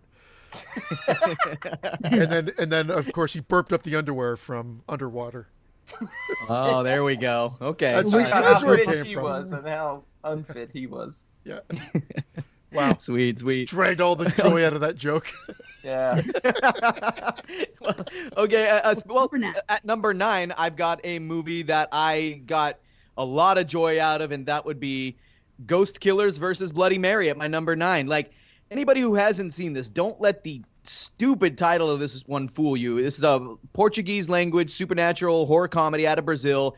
And it cracked me the hell up. At first, I'm kind of like Dave is talking about with Don't Listen. But like at first, I'm sitting here going, all right, this is pretty run-of-the-mill with the whole fake ghost hunters come into contact with a real ghost trope. Okay, I got it. And then it did, much like Don't Listen, it does something delightfully subversive and unexpected regarding who lives and who dies. And the first kill, I honestly couldn't believe they did that. Like the first person they kill off. And it was refreshing as hell to see. It's also incredibly gory, and I'm always on board with that. The humor was probably my favorite part, though, because it was downright irreverent and will offend the sensibilities of certain folks. There's kind of some very untoward jokes regarding, I don't know if you all saw, but like where a guy gets it on with kind of an old teacher lady, and it's pretty disgusting. And then another guy who's hiding in a same sort of scenario is hiding with a kid, and he just goes he goes, I can't have sex with a kid. He's like, well, you missed your chance. And I'm rolling. I'm like, okay, if I love offensive stuff. And so yeah, the movie's on Shudder here in the US now, probably in other regions as well. So if you're listening to the show and these three haven't offended you guys yet, then you'll be at home watching this super fucking fun movie, and that's Ghost Killers versus Bloody Mary at my number 9. Hell yeah. I liked it. It's been a while since I saw it, but it was better than I was expecting it to be when by the name. Yeah. But it was fun. It was definitely fun. And I didn't see it, so I wrote it down to watch. Oh, nice. It's on Shudder, so isn't it? It's on Shudder. Not right? Canadian one, unfortunately, but it's okay. I'll VPN in. That's my There you secret go. now. Plexin. Mine too. Right Mine on. too. Right. Flex it. Okay, number 9. I don't know if anyone's going to talk about this movie. I haven't heard too many people mention it anywhere. I know people have watched it. Again, this is the year where I think I'm higher on certain movies than other people are, and vice versa. But for me, and if you know my taste, you'll understand why I like it. This movie is called Run-a-Pal. Oh, I didn't get around to this one, Dave. A lot of people have this on the list, and it was recommended to me, and I liked it. Yeah, I loved it. It's just my type of film. It's so basic, but I really cared for the character. This guy lives with his mother, and she's elderly and has problems. She's on her way to dementia, and it's placed in the 80s, but it doesn't hit you over the head with that, which is always a plus for me. It's a low budget film. This guy. He's in this thing called Video Rendezvous because that was the day, it's the 80s. So he goes and he gets videotapes, and it's like a dating site before there were dating sites where you go and you submit a videotape. And of course, it's hard for a guy to get noticed. And, you see him at the beginning, and one girl looks great, but she goes, and he can't live in his mom's basement. Oh, yeah, that's exactly where. And that's exactly what he's doing. And it's too bad because he's not a bad looking guy. He's got a good heart, but he's stuck in this situation. Yeah. But I mean, he's a nice guy. But eventually, he picks up this video that's at that same place, and it's called Run-a-Pal. And it's just like this thing, you put the tape, and how crazy that the guy that's on the other end, and I didn't know this till recently, I didn't know because I watched it twice, is fucking Gordon LaChance from freaking Stand By Me. Yeah, Will Wheaton. Will Wheaton. It's crazy. He was great in it, too. Dude, he was great in it. They were both performances, I think, were great. Yeah. How funny.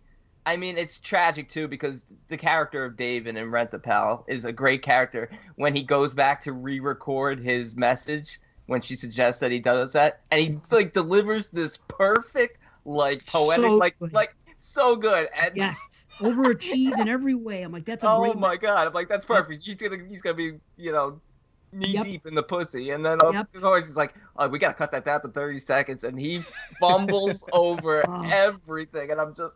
That would be me in that situation. Doing the retake, forget it. I'm looking for somebody to take care of me. Right. All right, I have to see this. Oh, you gotta see the movie. It's really good. It's a corny thing where in the beginning the guy's pretending to be your friend. Like you log on, you press play on your VCR, and he says, "Hello, my name is so and so, and I'm here to be your pal." And then you're supposed to talk, and he's responding to that. So it's like videotape. It's going to be the same thing. So tell me about your life. And then tell me about your parents. And he's like, oh, yeah, moms can be tough. And it's so that's the premise of it. Putting in a videotape and having a conversation with your new pal that way. And, it's in the discount bin. So it probably obviously didn't sell so well. But that's what it happens. But, of course, it goes to another level. And I don't think you could take it as the B explanation for a couple reasons. I think you can only take it as the Watson explanation when we get to the end of the movie. There is a way where I could see some people do it, but I think enough fingers point in the but that's the beauty of the film. I think enough fingers point in the direction of this being an actual evil entity somehow going through a videotape and talking to this person and doing what that it's going to lead to things. But I'm convinced. Care about him. When things start going his way, you're really happy for him. Did you watch it twice? I watched it twice, yeah. Okay, well, whatever. We'll see what Watson says. But you get really happy for him when he needed it at the most at this point of his life, and then things go a certain way, and then he starts making decisions. You get frustrated with his decisions, but ultimately, you get a great climax and a great ending. And it's an original story. And again, it's one of those movies with a small cast, kind of intimate. And I am into it. I think it's a really good story. And, it's fun. There's Good some score as well. Good score as well. Yes, and good performances. Cool. It's good. It's a good movie. It's called Run a Pale, so check it out. Sweet. 8.5. 8.5. Okay. Yep. That's very nice. All right, my number 9 is a movie called Come Play. With us, Manny. Nice. I'm glad someone shut this. I like this movie, and I thought a lot of people were going to shut on it. So I'm sorry, Brandon. I don't want to steal your You know Honey, what? honey dicked you. Okay. No, No, you know what it is for me? This film is this year's Before I Wake for me. Okay. And surprisingly better than what anybody would, because people are automatically thinking it's going to be a Slender Man. Sorry, I'll stop talking.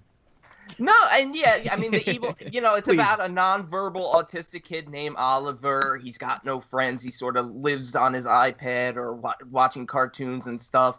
And he comes across this like evil app that presents itself about this demon entity named Larry who just wants a friend. So it relates in that way that Larry wants a friend. He wants a friend. The more you read the story, it gives more power to Larry, and Larry kind of comes through electronics and that. So I'm sure there's sort of like underlying messages about, anti-devices, get the kids away from the devices. But there's great stories throughout, a great struggle between the parents, the father, the mother, the son, the friends at school who are bullying him now, who used to be his good friends. And there's just a lot of really good character development here. And by the end of this film, I love the way certain things resolve itself. Like, people make good decisions. Not everyone's a piece of shit in this film.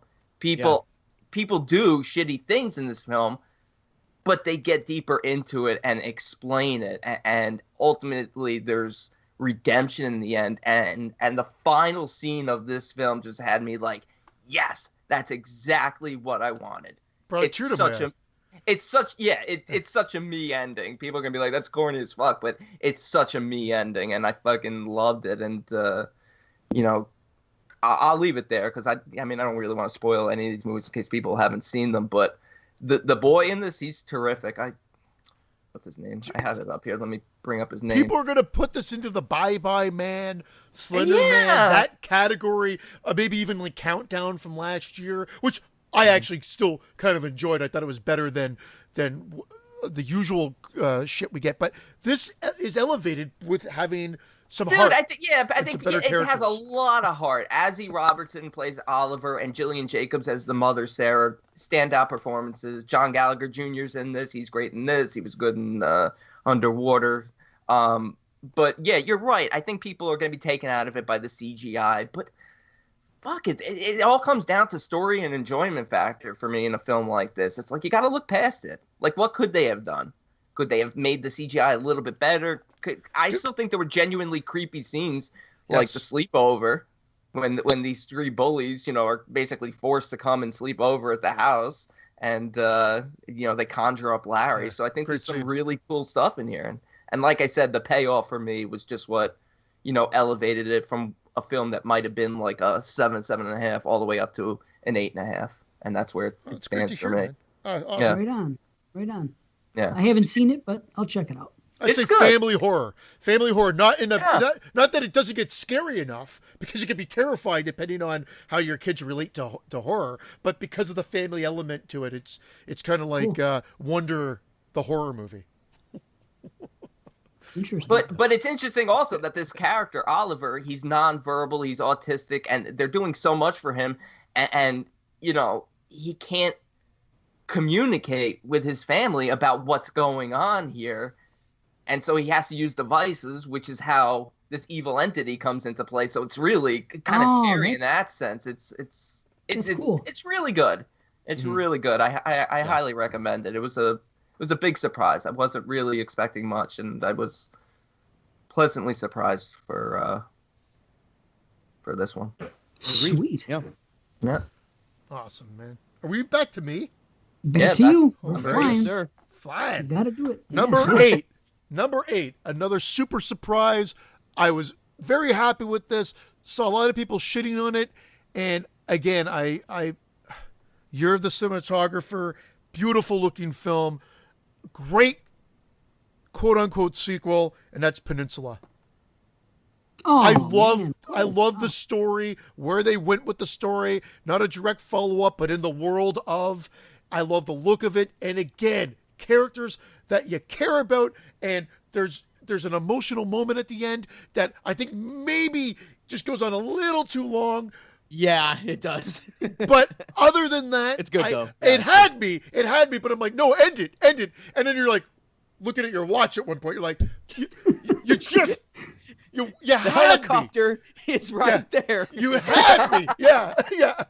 So that was my only, they froze that moment, Brian De Palma style, way too long for its own good. But other than that, I was on board for the whole thing. Just a fun ride. Once again, I don't think you're learning anything new, but it's what do we do within a zombie apocalypse, a world that we've become very familiar with, and kind of tell a different story. And I was on board with the heist kind of subplot of was this. cool. So I Thoroughly like it. enjoyable. They brought back the family that he drove by at the beginning. That stuff that Yeah. was great. yes. The relationship with the brother-in-law, that was, So, It- Christian Brandon, I told Dave on an episode of WotC that I don't think he's going to like this movie. Would you agree with that? It's because of the way it's primarily action oriented. That's yeah, why I skipped it. Lots of guns. yeah, I could see that. And my very, love for the first one. I was like, they went from that to that. I don't know. It might it's bother me. very actiony, but I still feel like they give heart to the characters and they true. develop them well. So I Yeah. agree with Christian on that. It didn't make my list personally, but right there, high 7.5, 7.75 range. So And I'm still, by the way, I'm still at the 8 range for these last few. So there you go. But yeah, Oh. thoroughly enjoyable. I didn't know what to expect. And I heard some people say, it's okay. And again, this made that it had a very short theatrical release when the theaters started opening up again. And of course, it wasn't playing anywhere near me. And I was trying to be safe, even though my wife works at the theater. I'm like, if this was at your theater, I'd be there in a second. So then I ended up watching it when it landed VOD. So Nice. Hitland. When it Hitland. came off the peninsula in Hitland. I love you, B. I'm just glad you're here, buddy. Me too. Yeah, That makes one of us. I'm glad I'm still here too. Yeah, we are still here. Yes. Yes, indeed, We might be the killer. Yeah. Oh man. Okay. Yeah. At my number 8, gentlemen, I have Monstrum.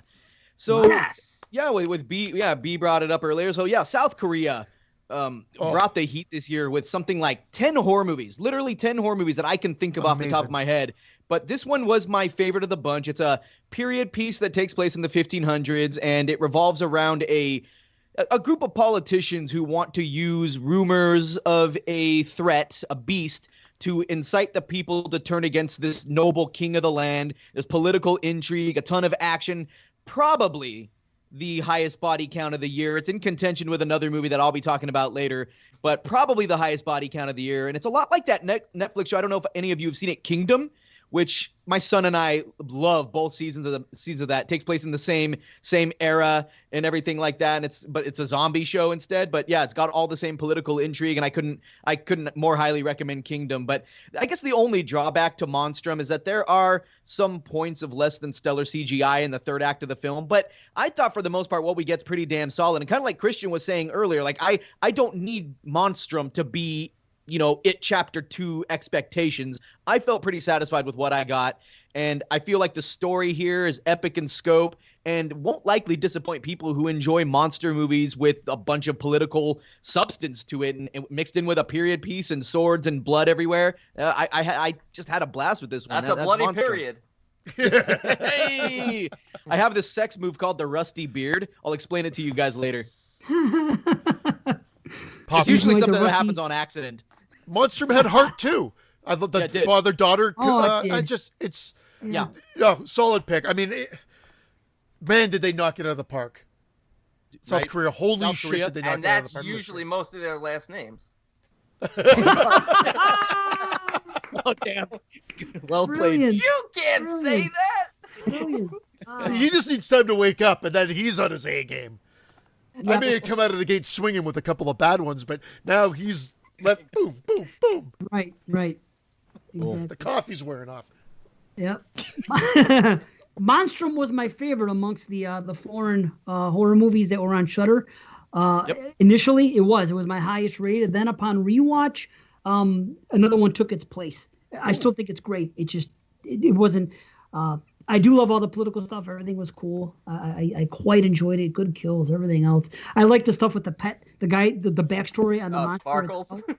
Yeah, and I felt so bad for that guy and how what went down. I'm a sucker for something like that with the pet who outgrows the owner and has, I don't know. Yeah. It was something. Good stuff though, man, Monstrum. Okay, number 8. Speaking of Shudder, this one, another one that's my type of movie, and if you know me and my taste, you're probably not going to be surprised. Although I don't know if everybody else is into it, but it's my type of movie. It's called The Beach House. I liked this one. It's that female lead was engaging. I don't know, something about her besides the fact that she's pretty. I really liked her character. Me really too. Did.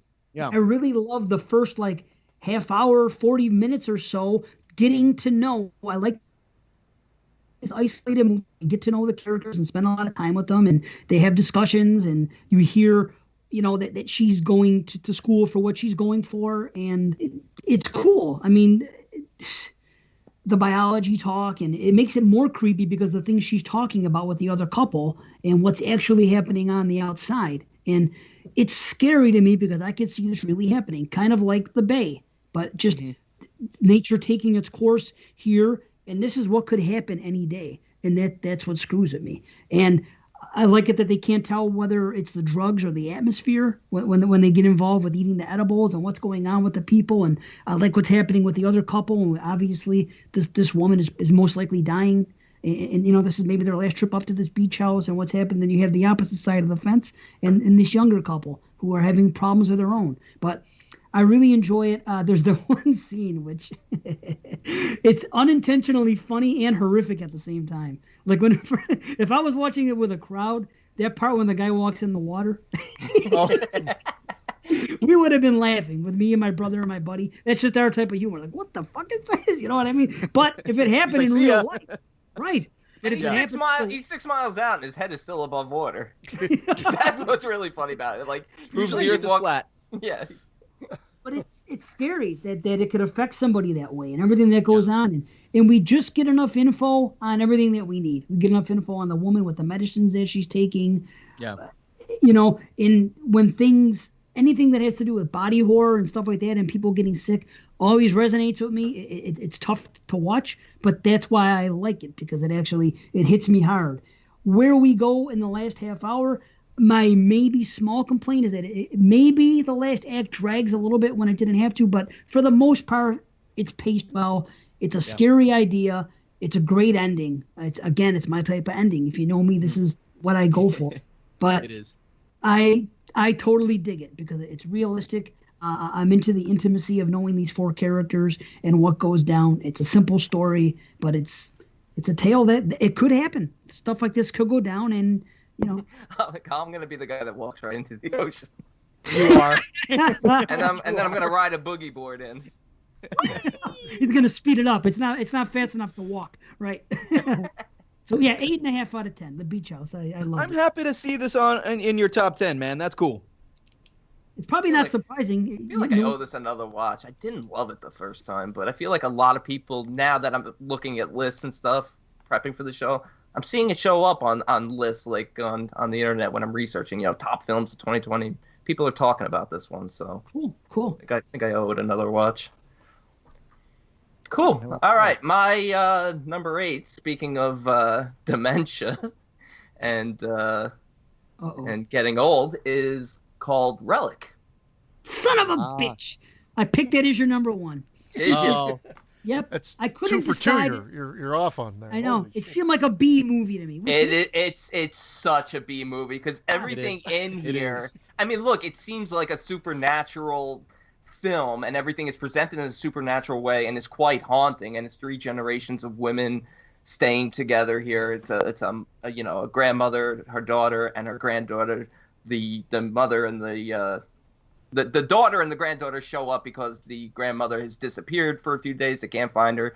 Then all of a sudden she shows up unharmed out of nowhere, and she's acting different. And this film is just one huge metaphor for not only dementia, but for getting old and for losing oneself and for just the effects of aging and what happens to all of us. And there's really some haunting images in this film, particularly when the granddaughter, played by Bella Heathcote, who is terrific, Neon Demon, shout out, where she sort of gets lost in the house and in this sort of like rotted away area of the house. And it's such a metaphor for like sort of like the rotting of one's mind and how we get lost and nothing makes sense. She's punching through walls and coming up into like crawl spaces and nothing makes sense. Or the heartwarming scene where the grandmother Edna is running away and eating the photos from her photo album. She's consuming them, almost trying to preserve them because she's losing them at the same time. And then she tries to bury the book. It's almost a way of like preserving those last few memories that she's losing. And ultimately where it goes to in the end and the final shot and everything, it's sad, but it's also heartwarming. The three lying together? Is that yeah. It's frightening and it's haunting, especially since it was a human centipede. Or like the ending of a Serbian film. Yeah. When is someone going to make the human millipede? That was part 3. Let's start it. Yeah, that was part 3. That with all little people? They should do one in a nursing home. A human centipede and a midget human centipede. That's what the next one should be. Yeah, that'll be called the human inchworm. Yeah. Yeah. Oh. It takes 12 for a half sequence.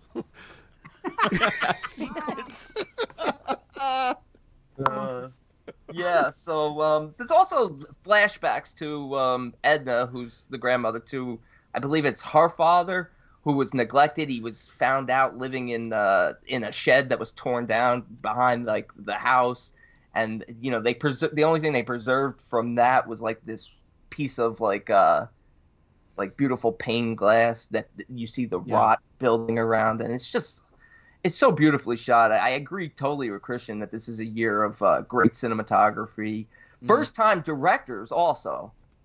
This was a first time director, B? Yeah, first time feature length director and female director, and she did a fantastic job. Oh, I want to see it now. I'm playing. Oh God, I'm playing. Get back in the kitchen and chop your fingers off. Yeah. But yeah, I mean, you're right, Dave. This is a B movie, and sure. And yep. I rewatched it. I wasn't sure where I was gonna put it. I knew it was gonna probably sneak into the top 20, but that second watch just is like, fuck, I really love this film, and I just I owe this a second watch because I gotta be honest. You know, I'm known for my mic drop Watson breakdown sometimes, but this movie went over my head. I was watching it, and I'm watching. I didn't know what I saw. And I was not picking up on anything. And then I listened to Fresh Cuts, and when Jerry Cortez explained everything, suddenly I was like, oh, and I couldn't believe it. Just felt like the movie illuminated itself to me, and I never gave it the second watch with, I guess, a more informed mindset. So I do owe this one. It's low down on my list, but I kind of blame myself for just maybe not being plugged in or just I don't know. It was the weirdest thing where the movie was not, like Dave is saying, or could be about to say, it just went over my head. It was weird. Dude, 100%. And the thing is, when a movie goes over my head and I can't figure out what's going on and it's slow moving, I check out and I'm done. Now, I don't have a problem with the slow movie. A lot of movies that I love are slow. But if I'm invested in it, it doesn't seem slow to me. I understand everything that's going on, and I'm marveling at something on the screen in one way or the other. That didn't happen with me in this one, and that's what happens. So I'm with you. I'm going to rewatch it, but it did kind of go over my head and felt slow. So. Wow, that's really crazy. We are really in sync. We'll get back to those period piece jokes here with our cycles. Right? Nice. No, good choice, B. I do owe this a rewatch, and I can't wait to do it. Cool. Good number 8. Thanks, number 8. Man. Yeah, and that's an 8.5 also. 8.5. Still 8.5 for all of us. Okay. Yeah, same with me too. 8.5 with everything I've said. Yeah. Cool. So far, so good. All right, C. All right.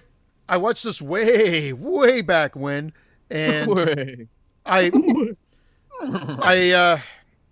know if we're supposed to. Yeah, I'll just. It's Gretel and Hansel, at my number 7 mark. Once again, you're the filmmaker. In this case, you're the filmmaker, but cinematographer. This is the Oz Perkins does it again. I wasn't down with the little girl in the house with all the pretty things as much. I thought it had some haunting moments, but I wasn't really on board as much. Of course, we're all Black Coat Daughter or February fans, which I think was established here numerous times. This I thought was a great Was that step. a Black Quote Daughter? You can't say that. Wow.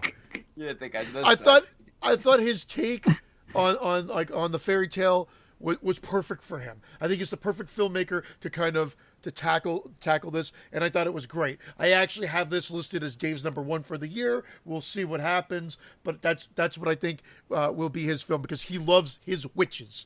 And And she's in forgot Ghost her Story. name. The girl from Ghost Story. Yeah. She's phenomenal as Alice the Creed. witch in this movie. Yeah, Alice Creed. She is phenomenal as the witch in the movie. I would like to give her the nod for actress, but because it's possibly considered a secondary role, I'm going to save it for somebody else.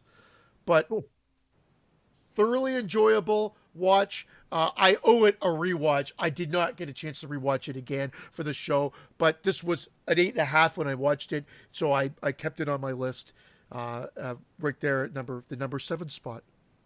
Cool. This is this is what I have as Dave's number 1 as well. So we'll see if we're I getting had cut. it as Dave's number 1, but I changed. Ah, okay. Interesting. Okay. So what was that? 8.5? See? 8.5. 8.5. Right on. Okay. 8.5 cc's stat. Nice. Okay, yeah. At number 7 for me, I've got one that C already talked about, the Spanish language Netflix movie Don't Listen. So, All right. I can't say much more than C said. Yeah, B's out of here. Yeah, it's a film where I think you listeners, if you haven't seen it, you'll be best rewarded if you go in blind. And like we kind of have already said, I deliberately That's kept quiet see. because I was going. Dave's going to crack that. No, but listen, hold on. But like we were saying earlier, for a little while, the story does seem like your standard haunted house, ghostly type of thing. But where Don't Listen stands above its cohorts in this subgenre, especially in this year, is the fact that it is a mean-spirited movie. It has teeth. And something happens, like you had all said, in the first act that totally threw me for a loop and changed the entire way I thought the plot was going. Like, I'd figured we were getting a Spanish version of this year's Come Play, and then this movie's like, no, that's not what this is at all. And I couldn't believe it. And then, like you said before, something happens in the second act that I wasn't expecting. And even the way the film ends with, and I love that you mentioned the tie-in of the first and last shots, one involving a balloon and one involving something, or a ball, and one involving something else. And the way it all comes back around with the red in the pool is like, damn, that hurts to watch. I was pleasantly surprised.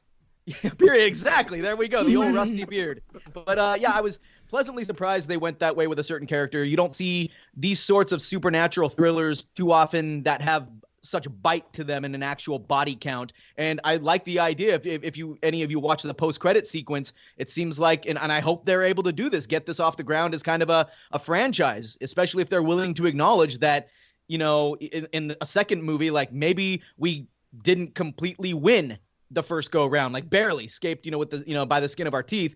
And if they can keep that up and keep it dark and keep it, with some bite to it, this will be a cool franchise that I would love to follow. So yeah, I admire that, and highly recommend you listeners who haven't checked it out to check it out on Netflix. That's Don't Listen. Right on. Don't Listen. You know what? Netflix as well. Yeah. Netflix as well. Same thing. Just Mm-hmm. like Shudder. This is the year, if you're going to deem it anything to me, it's the year, and it isn't happenstance because there's no theaters. These movies would have played on Netflix and Shudder anyway. This is the year of the streaming service. Like, so many movies are movies that were gone right to streaming, and they still would have. Now, I don't know what the movies, that would have played, in the theater, how much better they would have been or how higher they would. But man, so many movies that were Shudder or Netflix exclusives were really big this year, like more so than any other year. So yeah. Okay, my number 7, we already did a full review on it not too long ago, is The Lodge. I said all I'm going to say on it. I love the movie. I feel that there are 3 movies from this year that are going to be repeat offenders, because I know I'm going to watch them the most. Even if some others are rated higher, there's something about rewatchability with certain ones. And this is my kind of movie. The snow, everything that's going on, being shut in, and the story, which I completely buy, happening. I'm very much into this type of movie. The Lodge. I won't get too deep into it. I will say this. B, another example of kids doing stuff that might seem outlandish to you to get out of trouble that you didn't think were possible. Did you hear recently about those kids that staged a kidnapping on their viral classroom to get out of going to class? Yeah. Kids do What the have fuck? minds that way. They do, and I would have been, and I was one of those kids. People will go to extreme measures to get things done for their gain. They will do it. So that's just another example. And I believe this stuff would happen, could happen. I'm into the story. I'm into the performances, the cinematography. It's my type of film. I think it's very good. 8.5. That's The Lodge. Oh yeah, cool. All right.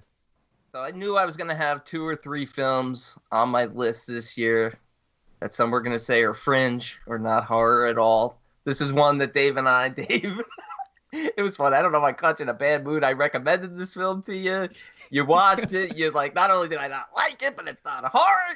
You fucked up my ratings. And, I love it. Yeah, you know what happened? There's a story. Right after I watched it, I was getting ready to go to bed, and it was the last movie I was going to watch. And yes, those were my feelings. It was going to be a 6.5, and it's not horror, so I'm not counting it. But I was so mad that I spent my time with it that I'm getting ready to go to Oh, I bed, and love I didn't it. talk to anyone in my house for 20 minutes. I was that fucking mad. My wife came up to me and she goes, "What's the matter with you?" And I said, I go, "I'm just tired." But legitimately, I was Laid back mad that Dave. I was mad that I watched it at the time. the angry hippie. Well, that the fact that you even were mad for 20 more minutes in the house, that makes it all worth it now, doesn't it, Brandon? Yeah, but I love he's like, you know what? It's not horror. I could take it off and I'll still preserve my 94 percentile. Oh, there we But go. Yeah. I connected with this film. It's called Dark Encounter. This is one of those that falls under the bubble mystery, sci-fi, thriller, horror. Yes, there's a lot here, but I found it horror enough, especially. And I did some research at this because it stuck with me when you're like, it's not horror. So I did some research and I found an interview with the director. And one of his main influences for this film is the movie Signs. And that's basically what we get here. It's an homage to 80s sci-fi films as well. It takes place in 1982. It's a nod to, the ETs, the Close Encounters of the Third Kind. All Close Encounter, 100%. Yeah, there's a scene in this film that's exactly, even though this is a 90s film, that's exactly Fire in the Sky. But we're dealing with an 8-year-old girl named Macy who went missing in 1982, and the film takes place 1 year later after a memorial is held for her, and the family goes back to their house, and they're just sort of, having dinner and just sort of, memorializing Maisie, and then strange events starts to happen. Lights in the sky, UFOs, and basically an alien home invasion film that turns very sci-fi horror-ish and unexplained, but very much dealing with the grief and where it goes from here. It, again, is something that appeals to me. It's something I like to see in films, a sort of catharsis for these characters, and great performances from every character in here, particularly our lead female character, Laura Frazier, who plays Maisie's mother. She's terrific, and the aliens are almost secondary in this, but the way this sort of like cosmic intervention takes place, and things are revealed, and scenes earlier in the movie that don't quite make sense, why one person reacts a certain way, it's shown at the end. It makes perfect sense, and it's really, really a well done film. Whether or not people are going to count it as horror or not, I kept it on the list strictly because I justified it enough, and because I wanted people to hear about it. Because I didn't even hear about this. This was recommended to me by Heather. And, she's like, you might like this. I think you'll like this. And I was like, I fucking love this. So I was just pleasantly surprised. Dark Encounter, 8.5 out of 10. Awesome, man. Nice, right Yeah. now. I'm not going to talk. I'm so angry right now that I'm not going to talk for the next 20 minutes. I was burned up, man. So Oh, that's like- why you started sending me all those anti-Semitic texts. He's like, this Jew fuck gave me Yeah. a shitty movie. It's He's not like, they're even horror. I They're hope subverting he our dies. culture. They come in here, and what they do is they take over the banks, and we'll get into my thoughts on things later. Okay, anyway, Christian? Jesus Christmas. My number 6 is a movie that was brought up. I can't remember by who, but it's The Platform.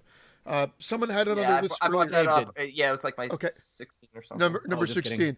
Again, It was me. watch this with my two of the 3 kids. We all loved it. We all loved it. Yes, I get it. There's allegory here, and people have really read into the ending, and we've already sort of talked about it on the show today. But besides all that, I just love the movie. I thought it was very, very intriguing. I thought he was a commanding performance. Pretty much, you're sitting there, I'm like, how are they going to keep my interest with this idea? And I loved it. I loved how they did it, and the just his fight and the characters and prisoners that he has to deal with on his journey as well. Everything about it just rang true. And I know some people have this as their number 1 of the year. Obviously, I didn't love it that much. It's an 8.5, but I can't wait to check this out again as well. What about the girl who shit on the guy who was trying to climb up? He shit in Brilliant. my face. Brilliant. Brilliant. Awesome. She wins Best Actress of the Year, actually. There we go. Got an ass that won't quit. Yeah. That it takes real defecation to pull off a role like that. Beautiful, Betsy. That is it. Beautiful. Charm. There we go. Brilliant. See, this is why B's the best. I love Yeah. you, man. I'm so Yeah. glad you're here. I So, like to hear so that. my number 6 is the way I hope B doesn't die, which is Alone. Jeez, I'm sorry, buddy. Wow. Listen, Holy There- shit. I hope he doesn't. I don't want him to die alone. But anyway, no. But so there are at least a couple movies out this year called Alone. The one I'm talking about here is directed by John Hyams and revolves around a young woman undergoing a cross-country relocation to my neck of the woods, the Pacific Northwest, only to find herself the unfortunate obsession of a sadistic stalker who will not leave her be. And it's Mr. difficult Watson. to. Yeah, right. It's me. No, it's difficult to pinpoint precisely what it is that makes this movie work as well as it does, because if we reduce this story to its lowest terms, there's nothing here we all haven't seen a dozen times over, but for all its familiar subgenre trappings, there's some real heart evident here in the way Alone is executed. And for the most part, it's just a 2-person movie. And these 2 actors, this actor and actress, elevate the whole story above its relatively simple premise, I think. And in fact, there's more going on here than meets the eye, which is why this is such a fascinating but simple film. Like I noticed as I watched, but my stupid friends over at the Dark Discussions podcast beat me to it. But it's the idea that this story is told through the lens of each of Elizabeth Kubler-Ross's 5 stages of grief. And I find that really compelling, the way it's told through the lens of each one of these different parts of the story. And so something about that approach to what is otherwise a straightforward story gives this movie some real weight and substance. And I really enjoyed it. You can find it fairly cheaply to rent now on VOD, and that's Alone. Nice. Yeah, I was a fan of fun this one. movie. This one was another fringe contender, another like 8 out of 10 that just missed out. But I also appreciate it. I like that the dealing with the 5 stages. I don't even think I was aware of that, but that's really deep and even elevates the film. But I like the fact that on a very simple note, that this female character, even though she falls into a fucking crazy situation, I never questioned any decision she made. She made all the right decisions and still found herself in this. It wasn't like, oh my God, there's a weapon here. I'm gonna pick it up, hit him once, and put it down and run away. It wasn't like that. Did you Everything watch she did this was one, smart. Dave? Sorry for No, cutting I'll you off watch there, it. Brendan. I'll No, it's watch it okay. in January. The only The reason I reason say I- it is if you had a problem with Unhinged, but watch this one, I would have choked you. It's the same reason I didn't watch Unhinged. Was the reason I didn't watch this is because it was labeled thriller. I went on the B and I saw there was 163 written reviews, and I probably rifled through 100 of them. I saw the word thriller come up 40 times, and not one time did I hear anyone label it a horror movie. So that was enough. That was enough for me to say, okay, I'm not going to bother. It's probably fringy, this and that, but I'm not going to bother. But being that I've heard good things about it, I'll watch it in January. I should hit his Cool. mic again. I know, I hit my mic mic. 75 times a show. So what was your rating? Did you give it? I'm sorry. I didn't. I'm in that like 8.5 to 8.75 kind of thing right there. Still under the nines. Whoa. No quarter ratings. Oh. See, banned him. Yeah, banned. Okay, well, I'm going to bring it up. This is the first 9 out of 10 of the evening. My number 6 is a movie we've already discussed. It is VFW. Really, Yeah. on the second watch, it actually went up for me. It's great. Good opening kills. The machete and the jump in the beginning is great. The cast is excellent. All of them. The soundtrack kicks in right away. It's great. Solid synth stuff. I love the camaraderie of the group. All of them together. We have exploding heads. Dora is fucking great as always. Sexy and badass. Axe kills like crazy. The antler kill, gore, crushed heads galore. Great dialogue. And a fun movie. This is my kind of movie when this is a fun movie. It's not comedy, but it's great gore and it clicks along, just enough action, just enough of everything to make it a real fun movie. And I will give my actor of the year is for Stephen Lang in this movie. Ah, yes. That's my pick. So Love it. great movie, 9 out of 10. We've it looks like it's on our list and we Man, discussed that guy really stoved in my chest. it. They took a beat. I love the scene with the like that makeshift grenade that they make. All the body parts just flying. Yeah. What a movie. I love this movie. That movie's a blast. Yeah, it's fun. Definitely. Good stuff. Great gore. Great kills. Yeah. Man. Oh, fantastic. It's Yeah. it's the gore film of the year for me. Yeah. So there you go. 9 out of 10. VFW. All right, Cool. number 6. My number 6 has already been mentioned also, and that's Oz Perkins, Gretel, and Hansel. There you go. And Yeah. I mean, it's people are. Some of the critique I read about this film is that it's maybe too simple, not enough depth to it. But that's what I like about it. It's retelling a classic fairy tale with its main focus twisted and it's now on Gretel and her, coming of age. She's becoming a woman. She's growing into her powers, and I almost wanted to give Best Director to Oz Perkins. He was my runner-up though. In the end, I managed to just find somebody I just wanted to give it to more. But I mean, what to say about this? The performances in this are all terrific. I loved every minute of it. This is one of those atmosphere-driven films that I love because I think he's such a good storyteller and gives you enough and doesn't linger for too long. It sort of just gets going. And even though it's a slow burn, it doesn't overstay its welcome. So that's what I, appreciate about a film like this. Cool. Oh, looks so good. Right That on. poster, that one, It's the one awesome. with feed written in the tree branches spell feed. Yeah. Yeah. That's such a great poster. Sweet. Yeah. I mean, and the scene, I mean, again, even though Feed. might not necessarily be a film that people think would be for me, I love the ending. It's a very, it's a very heartfelt type of ending. Indeed it is. Yep. And so I'll just stop there. 8.5 out of 10 for Gretel and Hansel. Cool. Top 5 time. Let's do this. We got to bang this out in like half an hour. All right. Here we We go. got No, this. we're good. We're good. We got an hour. I'm good. Oh, we do. I That got. changes everything. Yeah, we're good. We're gonna So- bang this out. We're gonna start. Life is so good. we're Okay. gonna- I say that with the news that everything B says about being fringe and whatever, at least it seems like a horror film, and this is where I couldn't leave this off the list. And I don't know if everybody saw this. I'm pretty sure Dave didn't, just based on him thinking fringe. I don't even know if you could call this fringe. I don't know if Watson will even see any horror in this. But I love the movie so much, and it's spontaneous. Fuck. I got skipped Fringe, this one, but I skipped it. wanted to watch it. It looked like a lot of fun. Oh, I've it heard is great things about great things. phenomenal. And I called this the perk of being a wallflower, the horror film. And Oh, and hell yeah. I love that movie, but this movie has so much heart. The performances from both the leads just bring you in.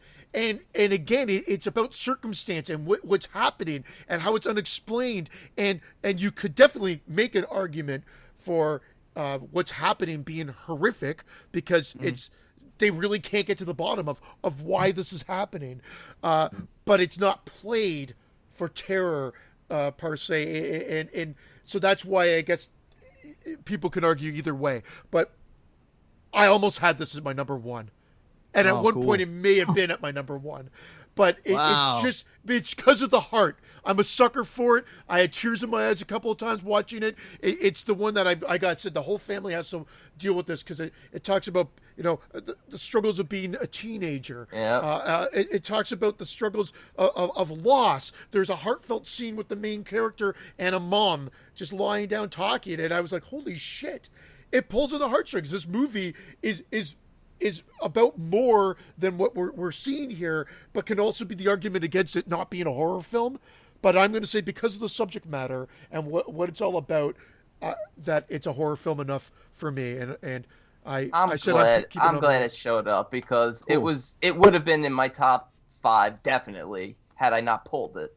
Yeah. And it was probably close to my number 1 at one point, and I pulled it. But Catherine Langford and Charlie Plummer, who play the 2 leads, are absolutely phenomenal. And very teenage angst, coming of age, a lot of depth and a lot of heart. I agree 100%. Fantastic film. Yeah, again, and shout out to Jason Smith. He posted about it, and he just said it's a great movie, and I checked it out based on his recommendation, and I was like, I even texted him. I'm like, he's like, I can't believe how much you love the movie. I'm like, no, he wrote the movie. Yeah, well, there you go. Then shout out even more so because, it just hit every right note for me. And being a fan of, and I don't know why Perks of Being a Wallflower is what comes to mind, but I called it the horror version of that. And I hit my mic awesome. Yet again. This fucking guy. Professional. 9 out of 10. That's what I gave it. Man. That's what I gave it. 9 out of 10. I'm looking forward to it. I've heard nothing but great things about it, but 90% of the people that I've heard speak about it said it wasn't horror, so that was enough for me not to. But I will see it. And I can't fault anybody for it because I'm like, this is where I'll lose some people, but one way or the other, just watch it. Right. I'm surprised because B didn't even consider it horror, and this he considers fucking Maleficent horror. You know what I mean? Anything that sniffs horror, it's got a witch in it, it's a horror movie. I asked my dad because we watched it together. We both loved it. I'm like, Dad, would you consider this horror? He's like, not traditional. I'm like, all right, I'm taking it off. I feel like I have too many Fringe. I don't want Dave yelling at me the whole show. The thing is, I think I'm getting angry about it. I'm not one bit angry about people doing it. I just can't watch them for my own sanity because again, anytime I can find a reason to eliminate options, it's only helping me. You know what I mean? Because again, I watched 65 movies. I didn't have time to watch 85, 90. If I did, all the Fringe would be lumped in there too. But I had to choose the ones that seemed the most horror, and that's all there is to it. I'm happy. I'm happy for you guys, and I'm unfortunately, I would have liked to have gotten to all these. So I'm not mad about it. January's coming. Right on, indeed. Indeed. It's going to be Fringe January. Usually I go way outside the horror genre and just watch comedy and this and that and blockbusters and Marvel movies and things. Now it looks like this year I'm going to be catching up on all the Fringe. It should be Fringe February. I might make that a thing. Fringe February. Nice. We're going to have more time because we won't have to watch just everything for the podcast. Yeah. After we hit the reset button. So Fringe cool. February. Copyright Nice. Dave Z. Yeah. Brandon's like, you fuck. Awesome. All righty. Cool. So at number 5, I think right here is where I'm going to start stepping above the 8.5 range. I think I'm going to say 9. I'm going to give a tentative 9 to this. And at number 5, I have Anything for Jackson.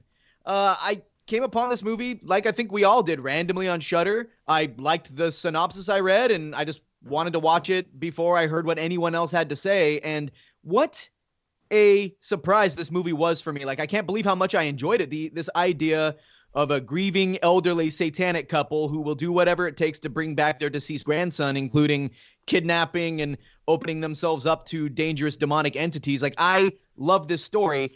The nightmarish imagery all throughout. In one instance, a woman is, we'll just say, violently flossing her teeth. That's all I'll say about that. In another instance, we meet an incredibly tall ghost, like a white person under a white sheet. And I'm alone in my house, and I said to myself, holy fuck. Like, I was like, that is I'm pouring another drink. This is crazy. And then there's a scene involving a motorized snow removal machine. So many other things. It's just a mean-spirited little movie. But the fact that this director, You mean a snowblower? oh, snow removal. A mechanized snow removal device.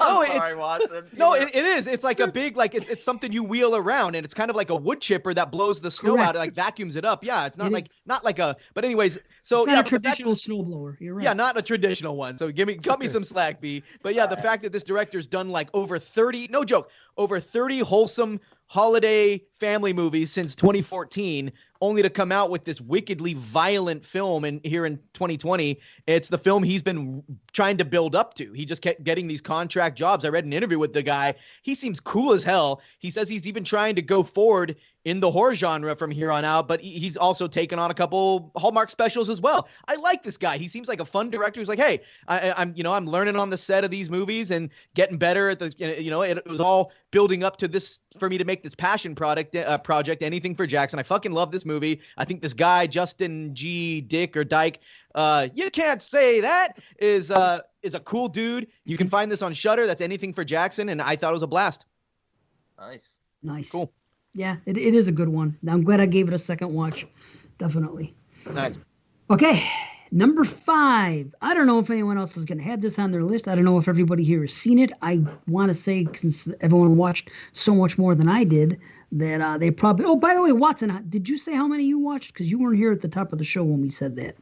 86. Okay, 86. Yeah. It was 100, but it went down. Yeah, it was 100, but I took off like He actually 14. said a lot. Oh, about you it. did say it. I'm sorry. Yeah, French films. He wouldn't shut up about it, actually. Oh, come I on.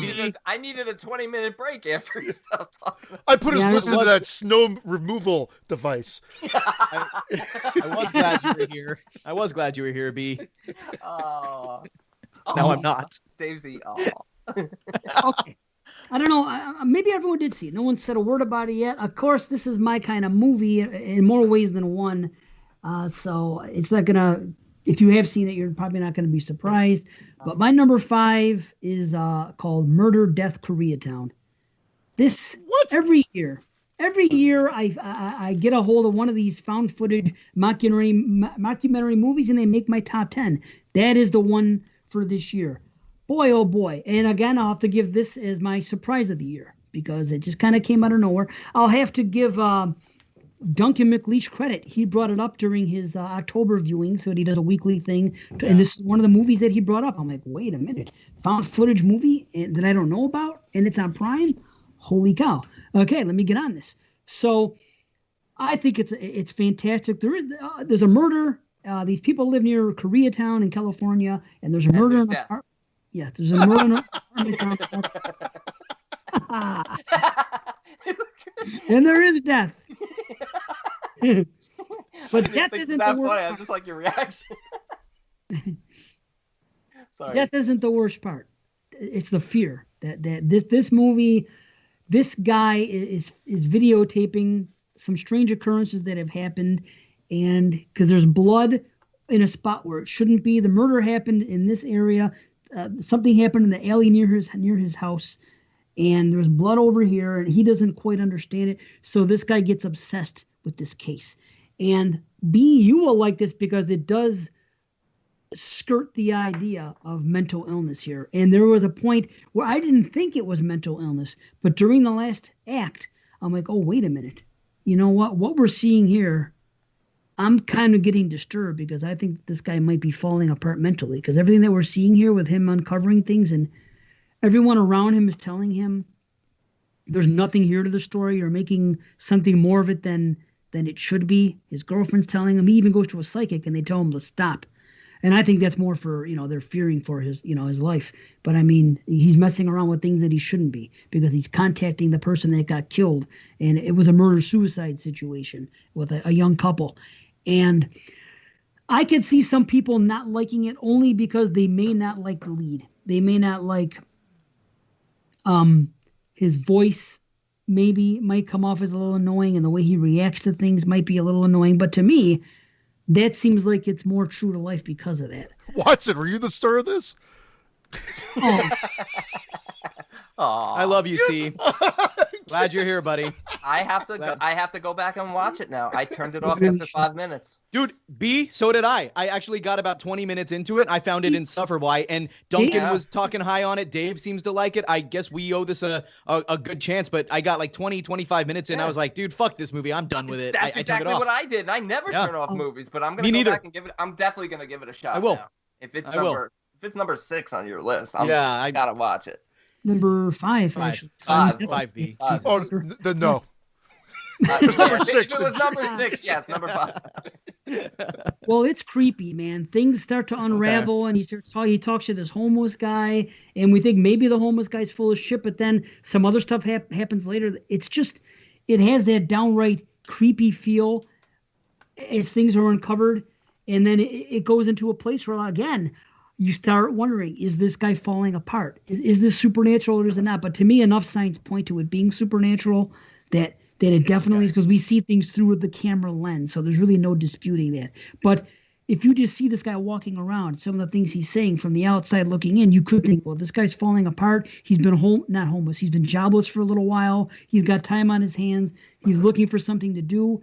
And he's making a bigger deal of this than it really needs to be made. And he's stretching. And people will tell him that. He gets someone to come in and decipher things for him, in the Korean language. And she's like, That's well, how why far do I you, got. Yeah. right, why do you think this has to do with this? It seems like you're reaching here. And you get a lot of that. But as it goes on, you're like, okay, but that's what makes it believable to me. That's why with me in these found footage movies, why they work. And that's why this works. But it's the creep factor of the film and the presentation of it. And there's a creepy score that's added to it at the right times, which people may or may not like on a found footage type movie. But it's one of these movies that it stuck with me. Will stick with you, I don't know, but it really resonated. It had me thinking for a couple of days after, and I had to go back the second watch, and I'm like, okay, this is good. I don't know if it's a movie that I'm going to keep revisiting, but it's definitely an experience. And I think most people that watch this movie will like it, stick with it till the end. But that's Murder, Death, Koreatown. I think I'm watching it tonight. Do it. 9 out of 10. Check it Wow. out. It's good. I'm definitely Okay. checking it out tonight. I know it's a short film, but maybe I just wasn't in the mindset. But Same here, I put it yeah. on one night. I was like 10 minutes in. I'm just like, I'm not feeling this. I'm turning it off. Just stick with it. It gets you that creepy vibe that like Absentia gives me. Okay. It's okay. just one of those flicks, So Rad. there you go. Cool. All right, and I said this at the beginning of the show that my top 5, which we're starting, obviously we've been doing, but we're here now for me, all at one point were ranked number 1. And I rewatched all of my top 5, and I still feel like any of them could be number 1. But my number 5 is a Netflix film called His House. Oh, okay. Cool. Yeah, about a refugee couple from the South Sudan who escaped their war-torn country and, come to England and basically are trying to adjust to their new life there, but they're haunted by the ghosts of their daughter who died on the trip over. The daughter's name is Nyagak. And this movie has some of the best cinematography, I think, of the year. I think it has the most haunting image of the year. Have you all seen it? Yeah. Yeah, great reveal about the daughter. Tell you that. Oh, great. I mean, that reveal is just, it plays into the whole story of this Apeth, this witch, and the debt that our lead character, Bowl, feels like he owes, when it's all revealed. But his whole torment and scenes in the house with the walls, when he first lays down on the floor and is reaching into the wall, when you see the daughter laying on the floor behind him with her mouth all twisted, that was one of the most frightening scenes I've seen. And every scene with the ghost of the daughter and the ghost of any other refugees in this house were the most effective I've seen in a long time. I found it absolutely terrifying. She would run back into the walls, and then she wouldn't disappear, she wouldn't vanish. She'd be watching him through one of the little holes in the wall. And it was creepy. absolutely terrifying. And also great performances from the actors here. They could have very easily have won Best Actor, Best Actress this year, but they didn't. And again, also, a commentary on the treatment of refugees, because they come here and they're just like, you can't work, you can't have friends over, you can't do this. So they're just sort of stuck and start to become haunted by by the demons of what happened. And if you haven't seen this, you know, as Watson says, go in blind, because you really don't want some of the reveals in this spoiled, because it would really really take away from that gut punch that it has. No, for sure. And His House, terrific film. I've watched it twice. I'm still at a 9 out of 10, but I could see myself with all 5 of these films eventually rising up to near perfection. I really love my top 5 that much. But 9 out of 10 for now for His House. I believe my top 20. Okay. And this was directorial debut?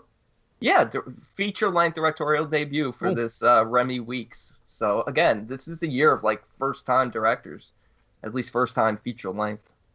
Yeah, I owe this movie another watch, because as I was viewing it and I was loving it, but then I sort of got the impression that the script was using the wife in her attitudes towards things as a political statement about their sort of refugee immigration status, and it was frustrating me. And then so I'm like, all right, what is this movie trying to say about their situation? Because if they're trying to gear me against the male lead in what his thoughts are, it's not working. So am I in opposition to what the movie's trying to say? And then we just find out that that's not really what's going on at all, that their immigration and refugee status is really just the kind of just something in the not in the periphery, but it's just kind of an added element to what they're really haunted by. Yeah. And I realized, this isn't trying to make a sort of political statement like I thought. And so I need to go in it without that kind of baggage. And I think I'll enjoy this a lot more, because it was a damn good movie. Cool. Yeah. It was pretty crazy. I'm gonna watch it again. It was like 7.5 here for me. I definitely dug same it for me. Yeah, I dug it. It was interesting. There goes my number one guess for Dave. Oh, wow, interesting. Wow. I want to see if my second choice is now. Well, there you go. I thought it was really. You know what I thought was interesting to see the type of racism that was taking place when that group of people told them to go back where they came from. Yeah, and they were the same skin color. Yeah. Yeah, and I believe that would happen, because racism a lot of time is more about not so much color of skin. It's more about where somebody's from. And the values that aren't shared. Yeah. And classism in some respects and things like that. But anyway, I found that interesting. I don't think I've seen that on film before, but it is a real thing, you know. The wife was terrific too, man. When she's telling, she goes for like blood work and goes for a checkup at doctor. She's talking about all the markings on her body and how she put the markings of both the tribes from her home village on her, so she would avoid being killed because they were at war the whole time, and how she basically belonged to no tribe, and here they are, you know, in England getting a fresh start, but they don't belong anywhere. It's just man, really gut-wrenching stuff. But that ending, wow, a fantastic ending. Yeah, solid. Fantastic ending. So, and I agree with that. The cinematography, again, another film that stood out. There's movies that I've rated like a 6.5, like Sea Fever. The look of that movie was beautiful. Like, the movie looked amazing. The last shot of Sea Fever. Oh, I liked it. Scene. Yeah. Just again, we'll do call-outs after, but that's awesome. Right on. Okay, so top 4. Here we go. I'm gonna. Can I run really quick? 30 seconds. Do you mind just being silent until he gets back? Now, were you really having internet issues, or did you just need another hour of sleep? No, I seriously was right here. I even called my son over at his mom's because my Skype would just not recognize my microphone. And we went through all these different ways and it has something to do with my audio driver, and I just couldn't. It just wasn't working. My system was not recognizing the microphone. I restarted the computer 4 times. He was walking me through all this complex shit. And then finally I was like, buddy, just go back to sleep. Thanks so much for all you did. And then I'll just tell the guys I can't make it. And then it just randomly worked. I did nothing, and it just randomly turned on. I'm like, okay, I'm jumping on. We're not going to test fate here. We're just going to just go, and we'll hope it works. I don't even want to open another window or move at this point. So yeah. I know, dude. I'm glad it did work, because we were saying how, all joking aside, as much as we bust your balls, it's all that prep, and Dude. not to be able to come on. So My heart sank because I've got all these pages and notes, and exactly, man. And you know what's funny? See, you and B might have to listen to the episode of Watsy that just dropped, because we got a letter. Dave and I got a message from somebody. We kind of we address it, and one of the questions the person asks is if the three of us hate each other. This guy, I don't think they speak English very well. I don't know. They didn't say who it was. Dave and I are trying to figure out who it is, but they think they said their English isn't good, so they can't tell if we're being funny, but they don't know if we hate each other or not. And we thought it was great. And I played that audio clip. Remember that audio message I sent you? That guy who told me off in the Safeway parking lot. Yeah, he told me to get the fuck out.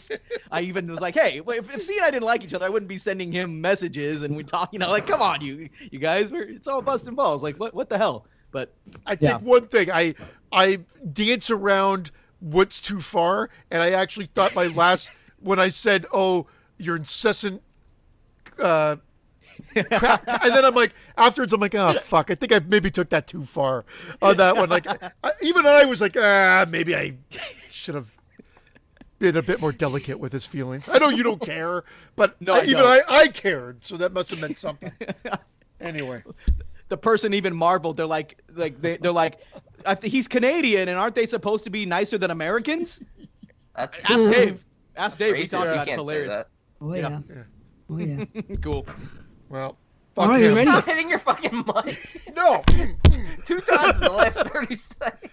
It's like we're a ready. fat cock. He just can't keep his face away from it. He's like, get over here. You're like a cat right now. That's what my cat does. Amazing. All right, number 4. A very decisive film it seems to be this year, but I loved it. It was actually, at the time when I watched it, I'm like, well, there's my number 1.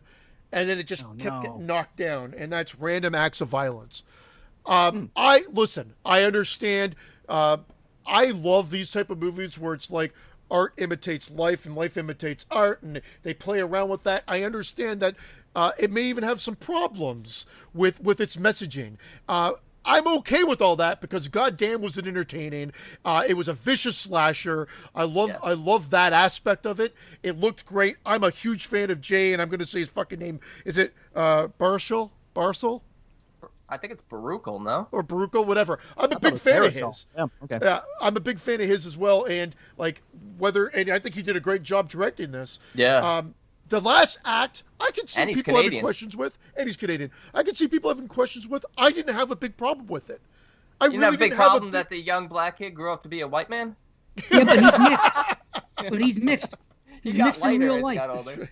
No, he's mixed in real life. Look at the actor. He's 100% mixed. I even asked my wife this. I said, as I was watching it the second time just last week, I go, let me ask you a question. I said, do you believe, because, she would know more about it than anybody, do you believe that young boy would grow up to be this guy here? And her response was, she goes, look at how dark Francesca gets in the summer. I said, okay. I said, that's fine. I go, some people had a problem with it. It took me by surprise. I admit it. But the second watch, I was like, okay, I can see that. I don't know if they use that intentionally as a bullshit way to twist it. I don't know. Some people have said that it was a misdirection. But I could see it. And that gentleman, he is 100%, he's mulatto. He's one black parent, one Caucasian.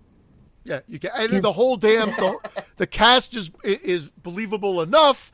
The pace is brisk. I just had, and it was vicious. So from a slasher standpoint, this one stood above the rest, in my opinion. It was just, and I guess it danced with the ideas that I like, even if it may have been a little muddled in its messaging overall. At the end of the day, this was presentation that won me over, and I not that I did not like the story, but I'm like, this is one where I argue that the presentation style is definitely what put me over, and a 9 out of 10. And Hoffman raised her well. Yeah. What's her name? What was the character's name in Saw? Why can't we think of it? The little girl. What's her name? I can't remember the one I he don't saved. know that Right? little girl's name. You were the one that always said it during the retro. I can't remember. I never knew it to begin with. Either way, that was the movie. See, now, if anything was colorful this year, that would have been... What is it? Corbin. Corbin? Corbin. Okay, Corbin. Yeah. Corbin it is. You have no idea what we're talking about. And I'm cool. I know people are going to have issues with this. I'm okay. I'm very forgiving when a film plays out the way that I'm very happy. I feel like this is a movie, whether right or wrong, that I could have wrote, because sometimes I'm just like, I'm going to get to where I want to go, and I'm going to make it go the way that I want it to go. And I'm okay with that. I'm okay with that. I just hit my goddamn mic again. That's fine. I understand people have problems with the ending, and I think also with its ending was great. The messaging again against violence, portraying violence within the page and everything else. It was so cool, though. It's Corbett, yeah. Not Corbin. There you go. That's better. I loved that discussion that they were having about who's the one that's exploiting and this and that, and the conversation with his girlfriend and all. I thought all that stuff was great. And like 3 days ago, this movie was my number 20. It just got bumped. It was right there. I'm a big fan of it. Like I was saying earlier, if anything would fit in with the color aspect, because they were using red and greens throughout this whole movie, which makes sense because it becomes Christmassy. But it's really cool. That was more like akin to a Suspiria or a Neon Demon than Possessor was. That's the movie that I saw a presentation of color being used well. That was cool. I really did enjoy this movie, and I've watched it twice. I'll watch it again. But there's a lot of good stuff going on here. The conversations that they were having, and what I really like was the end of it. I mean, the gore speaks for itself in the kills and the reveal of the book and all that stuff, and 1, 12, 18, and what all that means. All that stuff was great. I liked at the end what the girl says to him, that I don't want my last moments. I forgot what she says. I did write it down, but for me to go look for it now, something about I don't want my last few minutes in life to be in fear and to be screaming. I'm going to accept that this is my fate, that I'm about to die, and I'm going to make peace with it. It was refreshing to see that take in a horror movie, and that was. I would have been screaming, "Help me!" Sure, most people would. Okay, number 4. We've talked about it. Wait, did Watson go? Nope, I screwed up. Go ahead, Watson. I'm sorry. Okay, yeah. I just kept quiet through that random acts of violence discussion because it's like in my number 71. So, anyways, wow. Yeah, I don't know. If this lead had stood up for himself better instead of being everybody's fucking punching bag, and like actually like with the discussion and the messaging, if it had been me, I would have been like, all right, I'm putting you all in your place right now, and I'm gonna say this to you. I'm gonna say this to you. Here's what I'm going through. Here's what's going on. I didn't feel like the movie had his back like it should have. That was my only problem. But everything else you've said, I completely agree with. So that was my only issue, really. I owe it another watch. So at number 4 is one I think I heard you gentlemen discussing earlier right when I jumped on. And at 4, I've got Possessor. Man, Brandon Cronenberg knocks it out of the park with this fantastic take on identity swapping as a means to enact these high-profile contract kills. It's unique. It's brilliant. I dare say it's the most cerebral horror film I saw all year. Cronenberg got everything right for me. The story, the acting, the visceral sex and violence. Like, this movie doesn't go easy on the viewer whatsoever. And I like it when a movie does that and makes me feel like it's, kind of like it's offensive to my sensibilities. Like, for, just it's not going easy on you. And it might have the most shocking kill I've seen all year. Not as much what was done, but to whom this thing was done and why. There at the end, I was just like, oh, that's interesting. So yeah, probably the one film I saw all year with the violence that was hardest for me to watch besides Yummy. I was telling Dave Z is because I was trying to eat a meatball sandwich while I was watching Yummy, and that's a fucking mistake. So absolute must see. And I want to give this the Best Director award to Mr. Cronenberg for his work here. So you can rent this easily on VOD pretty much everywhere. That's Possessor.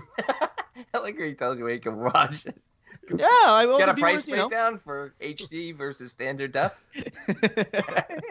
Hey, Leonard Watson. Yeah.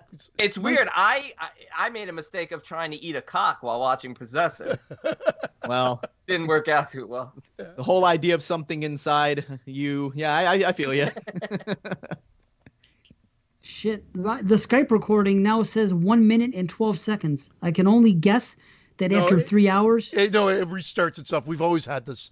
It always does the thing. Maybe I don't know. Maybe the countdown is new, but it always stopped and always starts a new session at the 3 hour mark. Always. Okay, all right. I didn't know. It's probably been so long since we've gone this long. Is all. All right, again from the top. Number 20. Yeah. Yeah, right. So what was your rating? Did you say it? I'm sorry. Oh, 9 out of 10. 9 out of 10. Sorry, Okay. buddy. Okay, so now, what I was saying is that someone's brought this up before. I'm pretty sure, although I don't think in detail. I don't know. My number 4 is Color Out of Space. Yeah, I brought it up at number 10. Nice. And, okay, yeah, really enjoyed it. I like how it starts off with the girl doing the witchcraft thing. Always a plus. Doesn't necessarily lead to anything, or maybe it does. Who knows? But I love that color that we keep seeing in what it is, and it's hard to describe, but just the color that is very pleasing to my eyes.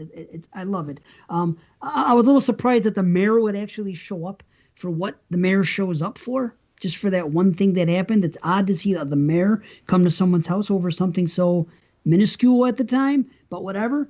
Lots of Lovecraft nods are great. Severed fingers, ouch. Solid CGI for the most part. Ezra, of course. Mr. Chong, always a pleasure to see. That thing in the tub is all effed up when she's taking. Oh, dude, what is God. that? Yeah. Way goes down the Beautiful. drain and all that. Damn. I think Cage, we do get a slow build up to the Rage Cage action. I think it's a slow build up, but I think we get it. I think we get what people want to see. The mom and son thing is freaking horrific. And it's like an image that you're not going to be able to get out of your head. I was like, holy Shared shit. suffering, yeah. Dude, and the baby crying, the crying baby voice that's coming out of the sun. I'm like, how could you imagine being that? Oh, to see that? Oh, that just, the alpacas screaming and becoming what they become is freaking pretty horrific. And that creepy recording that we get in Ezra's place, it's just, man, the sheriff in the tree and the incredible climax. All good stuff. I love it when a movie like this just happens. There's no explanation. Just boom, evil shows up. This is what's going to happen. And then just like that, it's gone. And what happens to the rest of the world? Is it going to come again? We don't know. But it's really my type of film for more reasons than one. It's, I don't want to say fun, but it's really cool visuals, really trippy stuff, and horrific. So, yeah, Color Out of Space, 9 out of 10. Awesome. My biggest complaint is really they spell color incorrectly.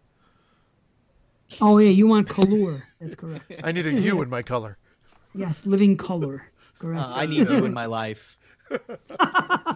Nice. Alrighty. My number 4 film is a South Korean horror thriller from Netflix called The Call. Ooh. Nice. This was my number 1 film for a while. I just rewatched 3 other films and I just nudged up ahead of it. But man, this is such a fantastic film. A take on the 2011 film The Caller.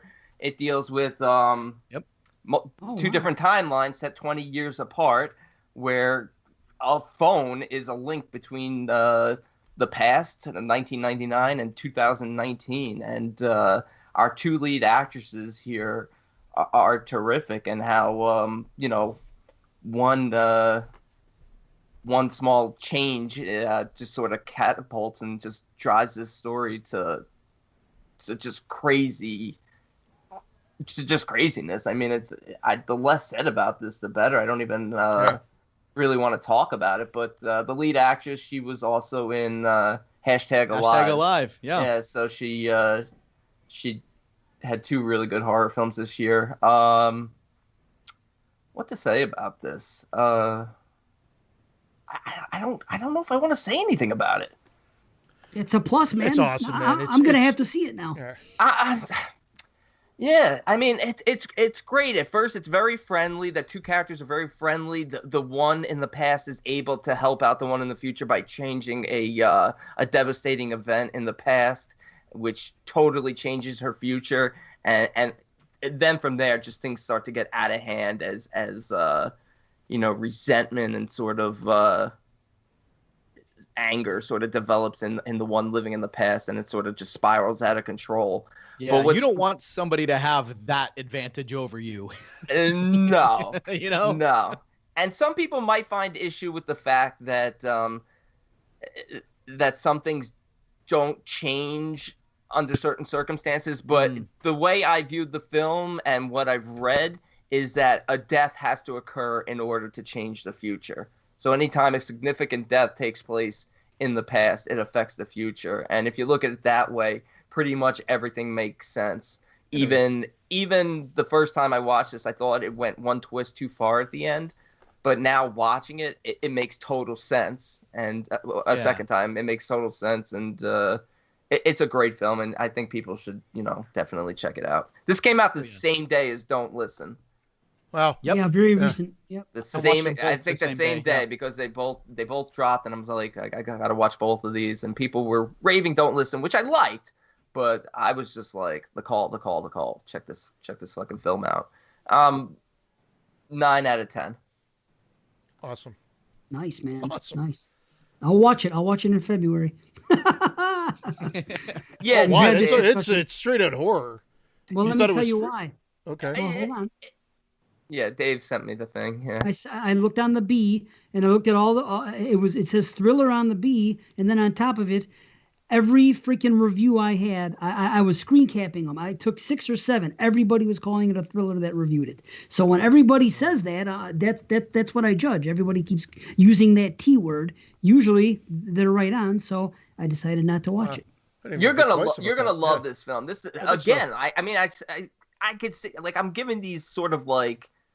A 9 feels low for this film for me. I feel like I want to like bump it up to a 10 right now. I've watched it twice. I love this film that much, but I keep trying to watch it and make more sense of it because there's a lot of things. Anytime you're dealing with like multiple timelines and altering the future and stuff like that, you can kind of like nitpick. Oh wait, does that make sense? Let me think about it.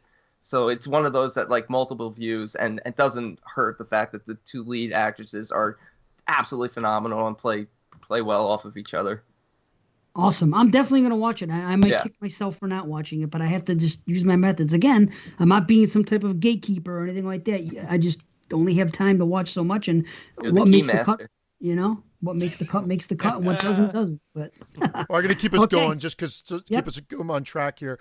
My number 3, we're on the number 3s now, and in the 9.5 range for rating is Metamorphosis. Cool. Absolutely love this film. Again, on Shudder, South Korea knocks it out of the park. Probably the most, secondarily represented, other than the North Americas, based on my list. And this one, I think it's all about the family element here and the evil that neighbor does. Everything by him being able to take the place of a loved one and the horror that it brings without the family, and that damn kid, that boy deserves an Academy Award just for the way he cries. Makes me want. He was so good. I just love everything about this and how it plays out and how the evil is presented. I won't say I got the plot twist, but or the swerve at the end where they try to make one character look like something happened, only for it to be a reveal a little bit later. I was on board for all of that. I think again, it doesn't hurt the film. It elevated it because I didn't see it coming. When I watched it again, I thought it was. I thought it worked. Again, it's all about the excising this evil out of this family, but the family will never be the same again after it's all done. True. No. It was vying for that number 1 spot, but 2 movies I just couldn't. I feel like this could have been there at the number 1 spot for me this year, but again, we'll get there. But yeah, fantastic. This is the only rewatch that went down for me. It went from 8.5 to 8. Wow. But I still think it's terrific, and the characters are what drove this film. And 8.5 to 8, same thing that happened because I said there was 3 of them. There was Monstrum, there was this one, and there was Impetigore, and they were all there. And those 2 went down a half a point, and Impetigore went up a half point. It was the weirdest thing. Nice. All good movies, all great movies, honestly. So, right on. Cool. Yeah, that's a good one. Yeah.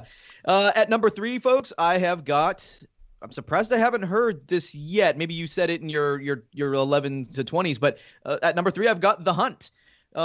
This movie has more meat on the bone than I think casual viewers might realize at first glance. Like on one hand, you can watch this for the fun kills, the blood, the gore, the action, all that. This movie works just fine on that level. But if you want to go deeper with it, you can go down a rabbit hole with this movie. There's a lot wrapped up in this, clever satire of our, modern day culture war, including the idea of a literal cancel culture. You could discuss, I don't know, the way the political extremes on both sides of the spectrum. You got the conspiracy-driven Second Amendment loving right, the outrage culture, self-hating left, and the way they're destroying one another while we're all trapped in the middle taking on friendly fire.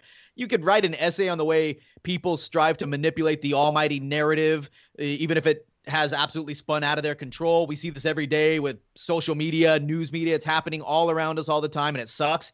This movie had a ton of controversy surrounding it because it was supposed to come out on the heels of 2 major mass shootings here in America. And then, the Trump administration went all 80s Tipper Gore on this bitch, and which is super regressive as hell. And that didn't help the movie. Neither did the pandemic. Like, I feel bad for The Hunt. Like, and what's hilarious to me, though, is how offended the sort of not so sensible Twitter leftists got over this flick. Like, I thought they'd love it since Trump was a dork about it. But then ones who can't take a joke were just like, why is this movie picking on us? Meanwhile, everybody I know, right of center thought it was funny that they were portrayed as foolish deplorables, or like, I don't know, whatever. I don't know. It's just weird how public reaction works sometimes in this age where literally everything is so heavily politicized with all this partisan bullshit. But I love this movie. Total blast. I just have a fun time with it. Best actress of the year for me to Betty Gilpin for her performance as Crystal. She's been acting since like 2008 or so, but this is her breakout role for sure. I hope we see a lot more of her in the sub, the horror genre. And yeah, that's The Hunt at a 9.5 for me. Nice. Yep. I liked The Hunt, and you know what I liked about it. Yep. I liked that it poked fun at both cults. Yep, exactly. And of course, there was complaints about that, but that's, I definitely enjoyed it. It's a good one. I mean. I gotta say that what's her name, it was great as always, and I have loved her since the first time I saw her as Carly on Beverly Hills 90210, and she is still excellent. She's aged gracefully. Hilary Swank, I love her. I've always loved her, and yeah. It was fun. It was definitely a fun ride. And it was nice to see Emma in the beginning and the surprise that happens with Emma. You don't expect that. I'm like, wow, okay, So yeah, solid stuff. Okay, number 3. This movie was my number 1 for about 7 months. I didn't think anything was going to come along. It was there for a long time. Oh, no. So children, beware, please. Beware of gifts. Beware of those that offer them. And beware of those who are only too happy to take them. Gretel and Hansel. Shit. All right. I do love it. I thought that was your number 1. Yep. It's going to be I've watched it 5 times this year. I saw it twice at the show. It's probably at the show. I think my second guess might be right for your number 1, even though I was wrong with his house. I really feel like your number 1. I think I have it. Maybe. Well, either way, this movie here is the bomb. It is my type of movie. Oz Perkins does it again. I love the look of it. I like the story. I love the actors. It's just my type of movie, and I'm gonna watch it again and again. It's probably gonna be my most rewatched movie. I can only go so high on it because it's not perfect, but I really, really love it. It really speaks to me. Anything that has to do with witches is great. Gretel is a strong character. I like the narration. I like the morals. Nothing is given without something else being taken away. I love the shrooming stuff, those Mario shrooms that pop up and all that. I love how she already has those powers. Boing, and those freaking just to see her coming of age and what's going on. And she's a strong character. And Alice Krige, man, she would be, just like with what C said, she would be my actress of the year, except it's more of a supporting role. So I'm not going to give it to her, but I am going to give Best Director to Oz Perkins. Aesthetically, I love everything about this movie. I love the way it looks and the score. I'm going to give Best Score to Rob for the score for this one. My runner-up Best Score and Best Director. That's funny. 100%, man. And yeah. I actually now my Best Actress is actually not even on any of the movies. It's one of my runner-ups. This was a movie that was actually suggested to me by B. So I'll have to give him some props there. And best actress for me is actually April Billingsley for her role in The Dark Red, which great movie. And she is fucking fantastic. She goes through every Nice. range of emotion in that movie and is awesome. I love her in Awesome. that movie. Yeah, she was Wow, great. nice. And very pretty too. You know what she reminds me of is AJ Lee. If you're a wrestling fan, she used to be around. Too bad she's not now, but just a gorgeous one. Married to CM Punk now, actually. Lucky him.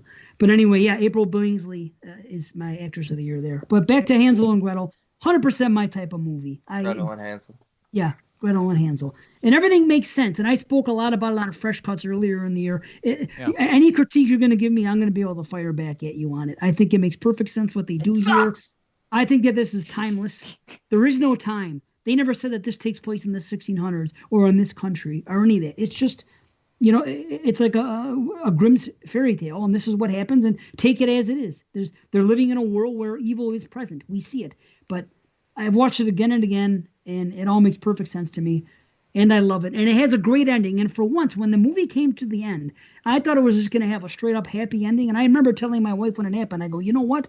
I am actually on board with this ending happily. But then they give you that one little cherry on top of that. Okay, oops, it's not going to be that easy. It's still going to be a little bit of a struggle for you, miss. That put it over the edge. I'm like, awesome. So anyway, Gretel and Hansel, absolutely love it. 100% my type of movie. 9 out of 10. Nice.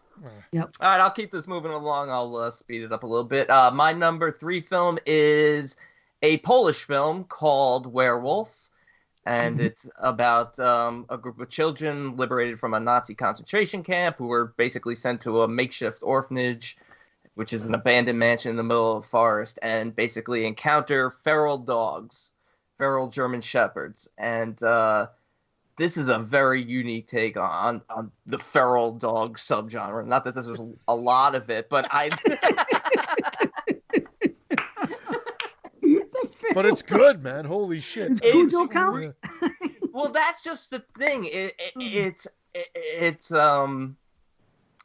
one of these things where these kids come here and they're behaving like animals, and they're still in the routine of living in a concentration camp. There's certain scenes where they're taking food or taking drinks, and they keep their backs turned until they're called upon to take it, and they're eating like animals because they've been treated like animals for so long. And our lead character here is the girl Hanka.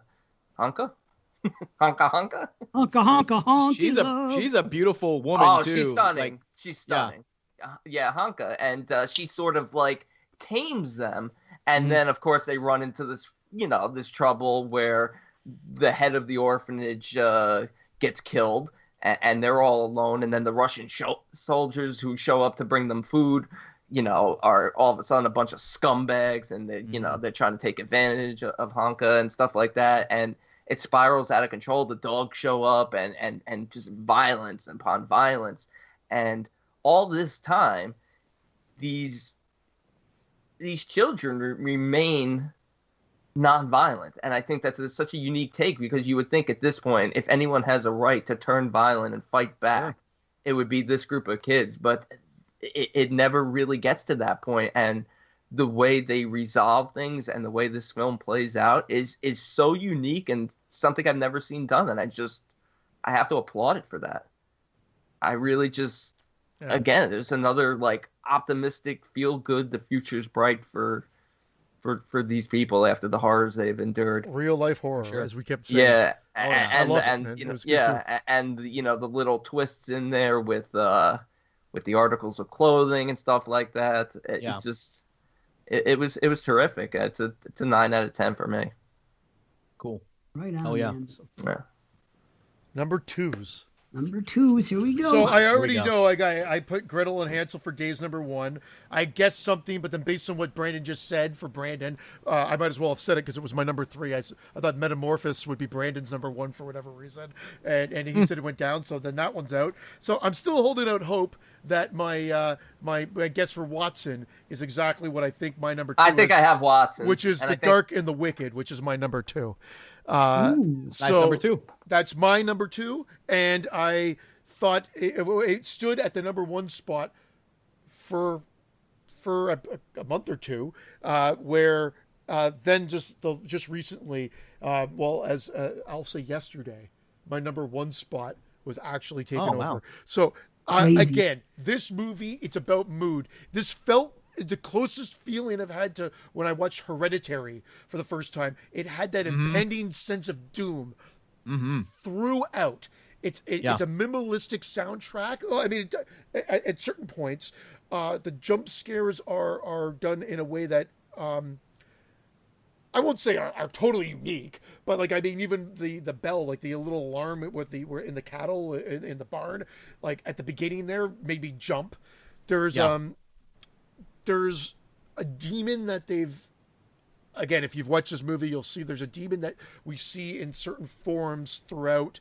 Sometimes it's a silhouette passing by. It's very literally a flash in the opening sequences, and it just haunting, and single-handedly a scene where I was going, oh no, like calling out my wife was like, what the fuck are you watching? Where there's one thing that happens to a character when he goes in and thinks that something, I'm trying to be so cryptic here because I don't want to spoil anything, but he believes something else has happened only to do something else. And that scene alone in the film was enough to say, like, wow, like, I mean, this movie has me sold.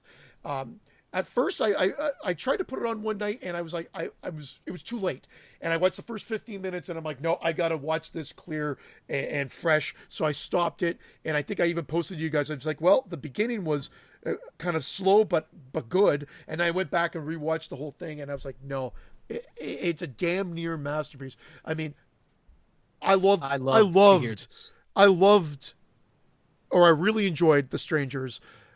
I really enjoyed Monster. I've still yet to see Mockingbird.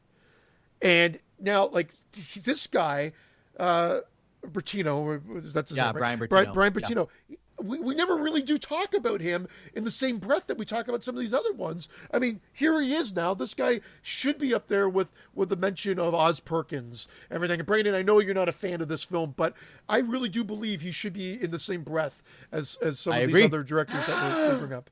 There we go. I'll stop rambling on now. That's my number 2. Was my number 1 for a bit, The Dark and the Wicked. Nice, I'm wrong. I'm wrong with C. I got everyone wrong except Watson. His is definitely The Dark and the Wicked.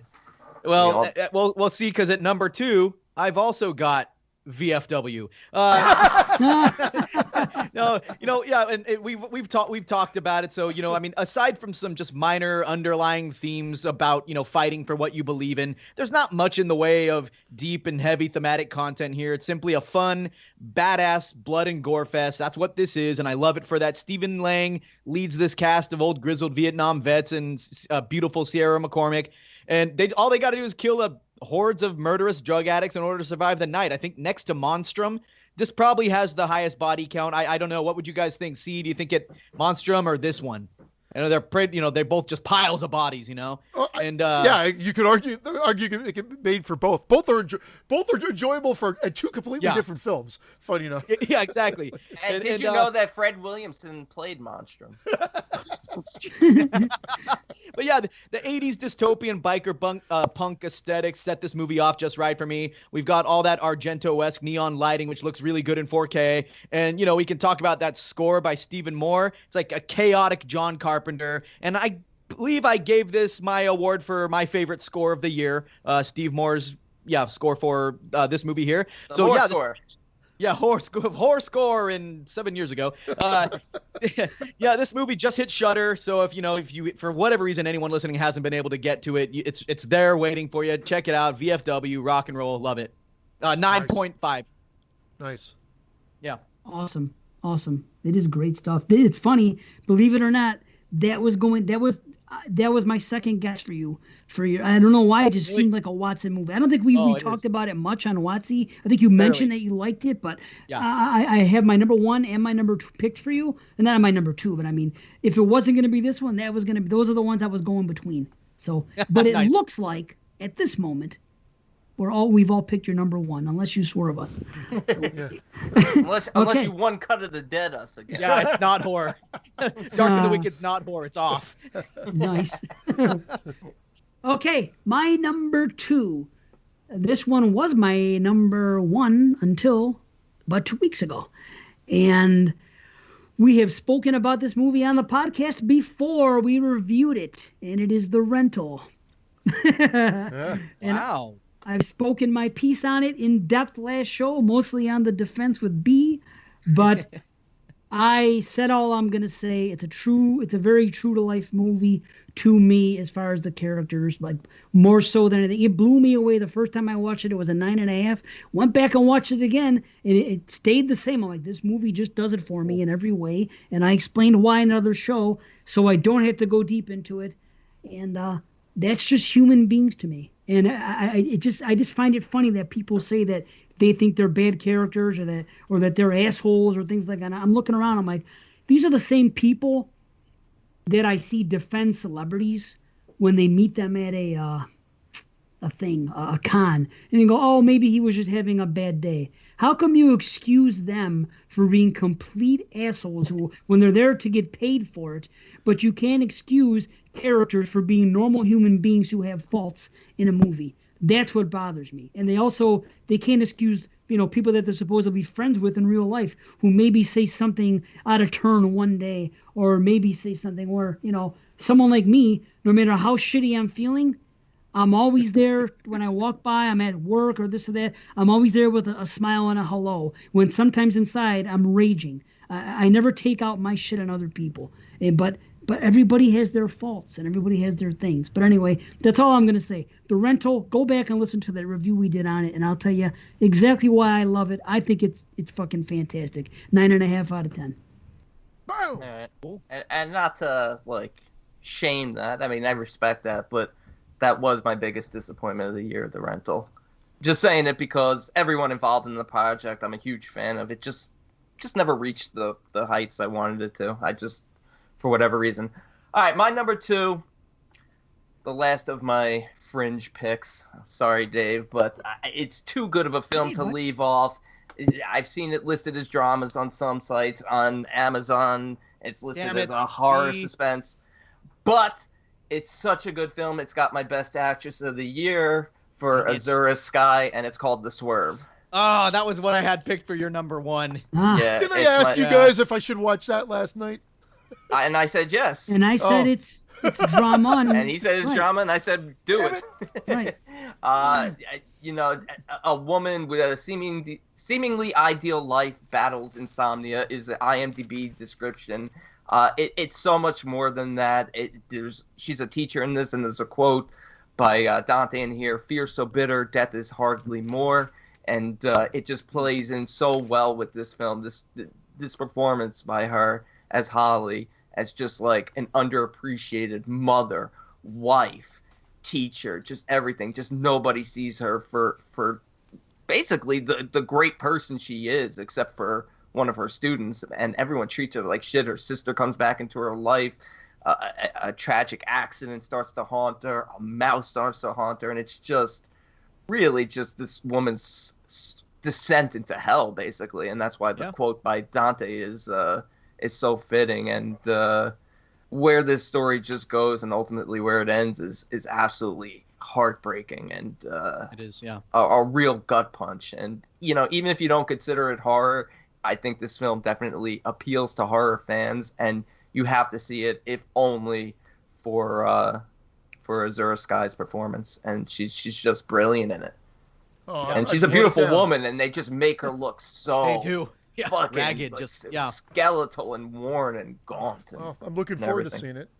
And the final shot in the film is an illustrated picture, a pencil drawing by someone, and it's just it just adds on top of what you just seen, the horror juxtaposed with the beauty. You go from the most horrific image to like the most beautiful image. So it's terrific. The Swerve, maybe a little low, but 9 out of 10 for my 2 watches. Are we here? We're at number 1s. Number 1s. We're there. All right. Well, let's get this done because he's misordering the fucking pizza over here.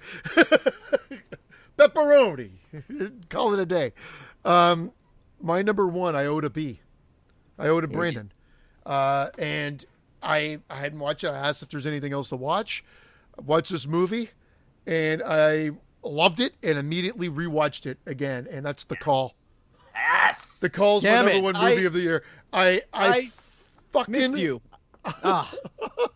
I I had Cuties picked for you.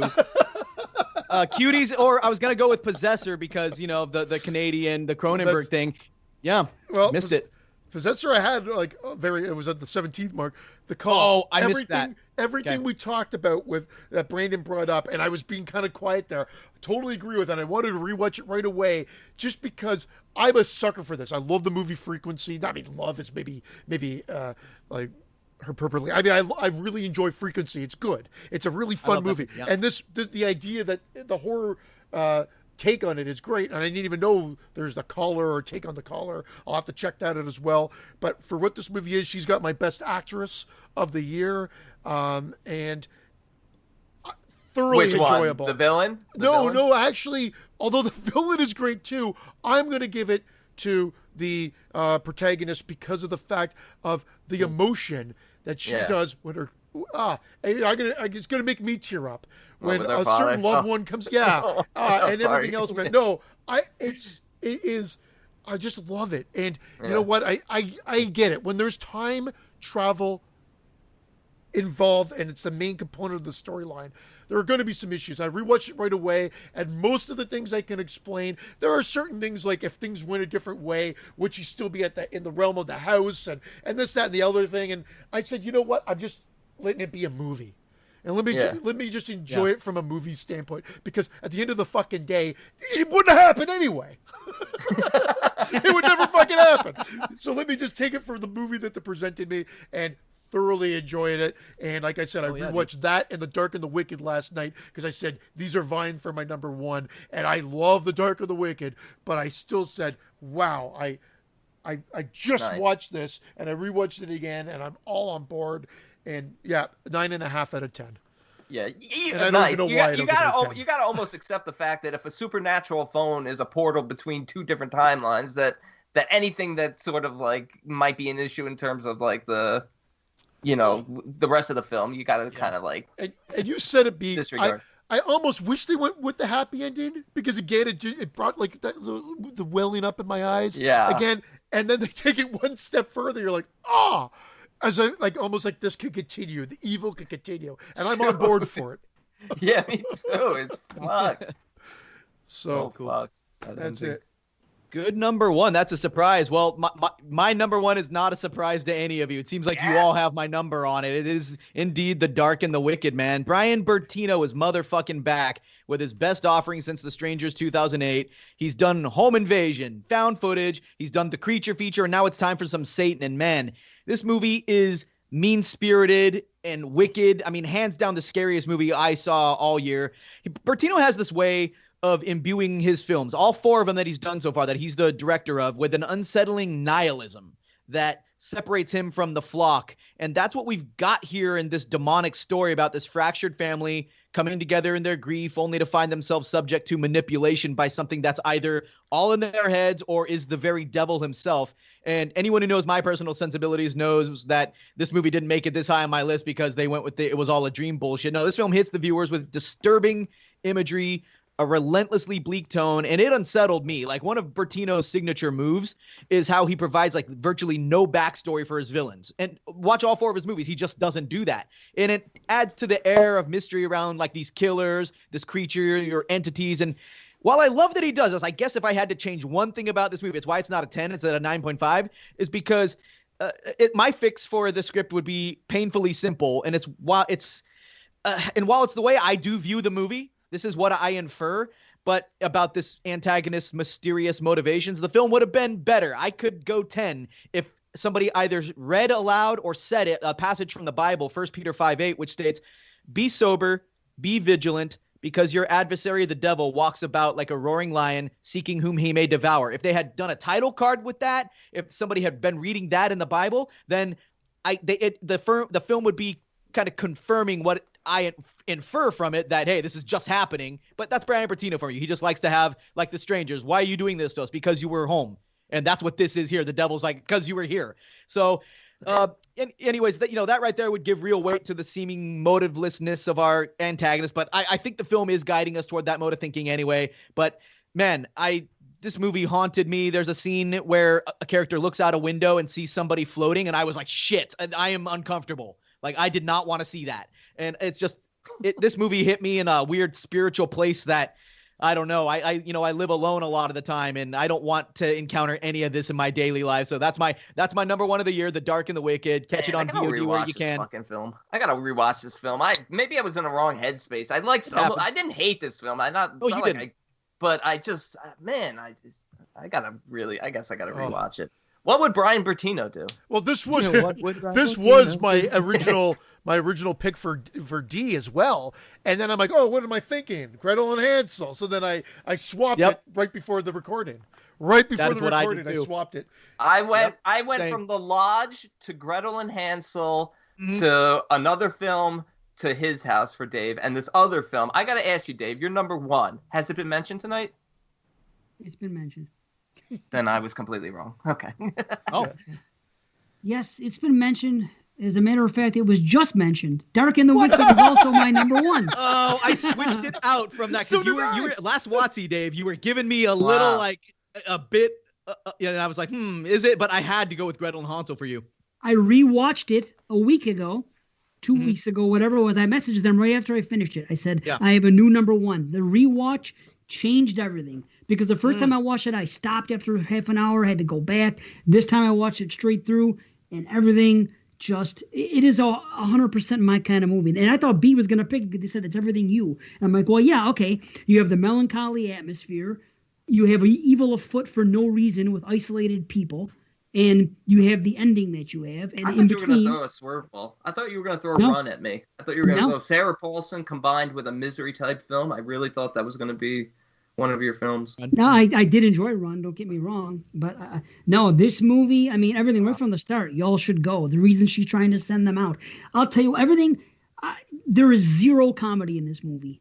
Zero. This movie feels so bad. It's an evil movie, Dave. It's an evil movie. Yes. Evil is afoot the entire fucking time. It's there. It's present. It's a melancholy atmosphere. Everything about it. Cutting the board mom horror. Trying to get them out. I don't even know. What's that? Again, the cutting board. You're the cutting board. The cutting board, holy shit. I've seen it 3 times now, and every time it doesn't get any easier. I'm like, oh, man, that's some shit. Jeez. But everything about it, it's paced well. It's not long. Again, there's no comedy. I don't even know if anyone cracks a smile throughout this entire film.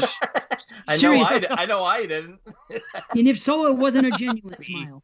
It was talking or something. But everything that happens, the stuff that they see right off the bat, the shower scene with the dad and the girl, just people just being haunted. Everything with the mother at the beginning. The kids are trying to do the right thing. She's sending them away. Then after what happens, they read the diary. And what they say, she says, he laughs at me. He kills me. I'm already dead. I'm dead. That's fucked up. That's terrifying. Terrifying stuff. The stuff with Charlie, that scene is great. Back at the where he lives, at the trailer, whatever it is.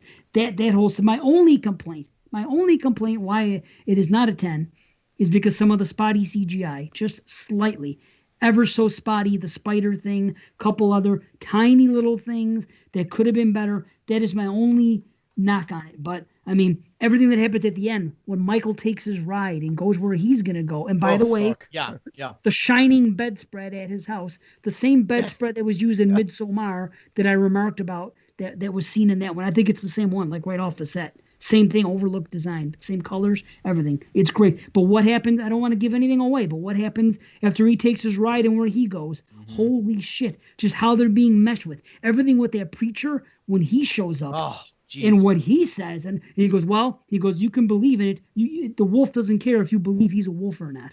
It's fucking brilliant, right? And then when he says or she to him, you think that the evil's out there or something? He goes, he's not out there. He's already here. He says, it's fucking haunting. Brandon, where was Hereditary on your list? Didn't you not? Oh no, you Hereditary's like in my top 10. it was Hereditary you did like. I'm Because- just crazy. Like you almost all three of you had this at number one. Yeah. 1, and 2. And it was honestly, I watched 240 films. It was probably like right in the middle for me. Like a 6.5 upon first 2 days view. ago, this was my number one. It was you recommending The Call is what I gotta rewatch this film. I gotta It's maybe fucking amazing. yeah. I gotta rewatch It is definitely the scariest of them. The Call Yeah. was just more wholeheartedly more entertaining. But yes, this is dread throughout. Oh Yeah. God, there's so many. Again, I'll say one of my nitpicks was when she's taking the shower and Dad's there, Yeah. and it is really uncomfortable. Why did they did a Mike Flanaganism with the head, and they didn't need to do it. They didn't need to do True. it. It was scary You're as is. Acknowledge me, Christian. Okay, Davey, I love you, Davey. Please get the fuck out, Davey. Now David can go away. But that it was not necessary because it was already scary. That we already knew evil was there, and they had they had to amp it to 11 in that one. I'm saying it would have been one of the few cases in the movie where that was done, and it was just not necessary. It was not needed. Didn't add anything to the film. But again, That's that a fair didn't criticism. keep it from being my number one. I loved it still. I'm just saying like it wasn't necessary. What were you saying, Watson? Oh no, I didn't say anything. Oh, You said I sorry. said that's fair. Yeah. I said that's fair. Yeah. Same thing I said. It's Yep. a fair criticism. That's fine. But anyway, 9.5 out of 10. Fucking Cool. awesome. Ah, Love it. The Dark and I'm the so Wicked. happy. Heck yeah. Yeah, man. Wow. Yeah. Avesy. One more to go, and then we One gotta more get to to go. Yeah. My number one film was brought up by one person. And guess who that person was? It was you, Dave. What? Ooh. You're the only other person who brought up my number one film, and it gets best score, best actor, best co-actor, best directing, and the film is Rent-A-Pal. Oh, what a Wow. surprise! Oh, I Rent-A-Pal can see it. is Okay. fucking brilliant. It is Oh, so wow. good. Our lead actor, Brian Landis Falcons as David, absolutely brilliant. Director, first-time director, feature debut, John Stevenson, terrific. I even gave a co-star best actor for Will Wheaton because I just think they played off of each other so well. I'll watch this today. They were Yeah, gr- this yeah. film is fantastic, and when he finally does meet the girl that he connects with, and you're rooting for this guy. It felt like very much the way I felt like watching Carrie. You're rooting for this guy. You want a happy ending for this guy, and well, maybe not on the first date. I gotta rewatch this. This is like The Dark and the Wicked for you. Yeah.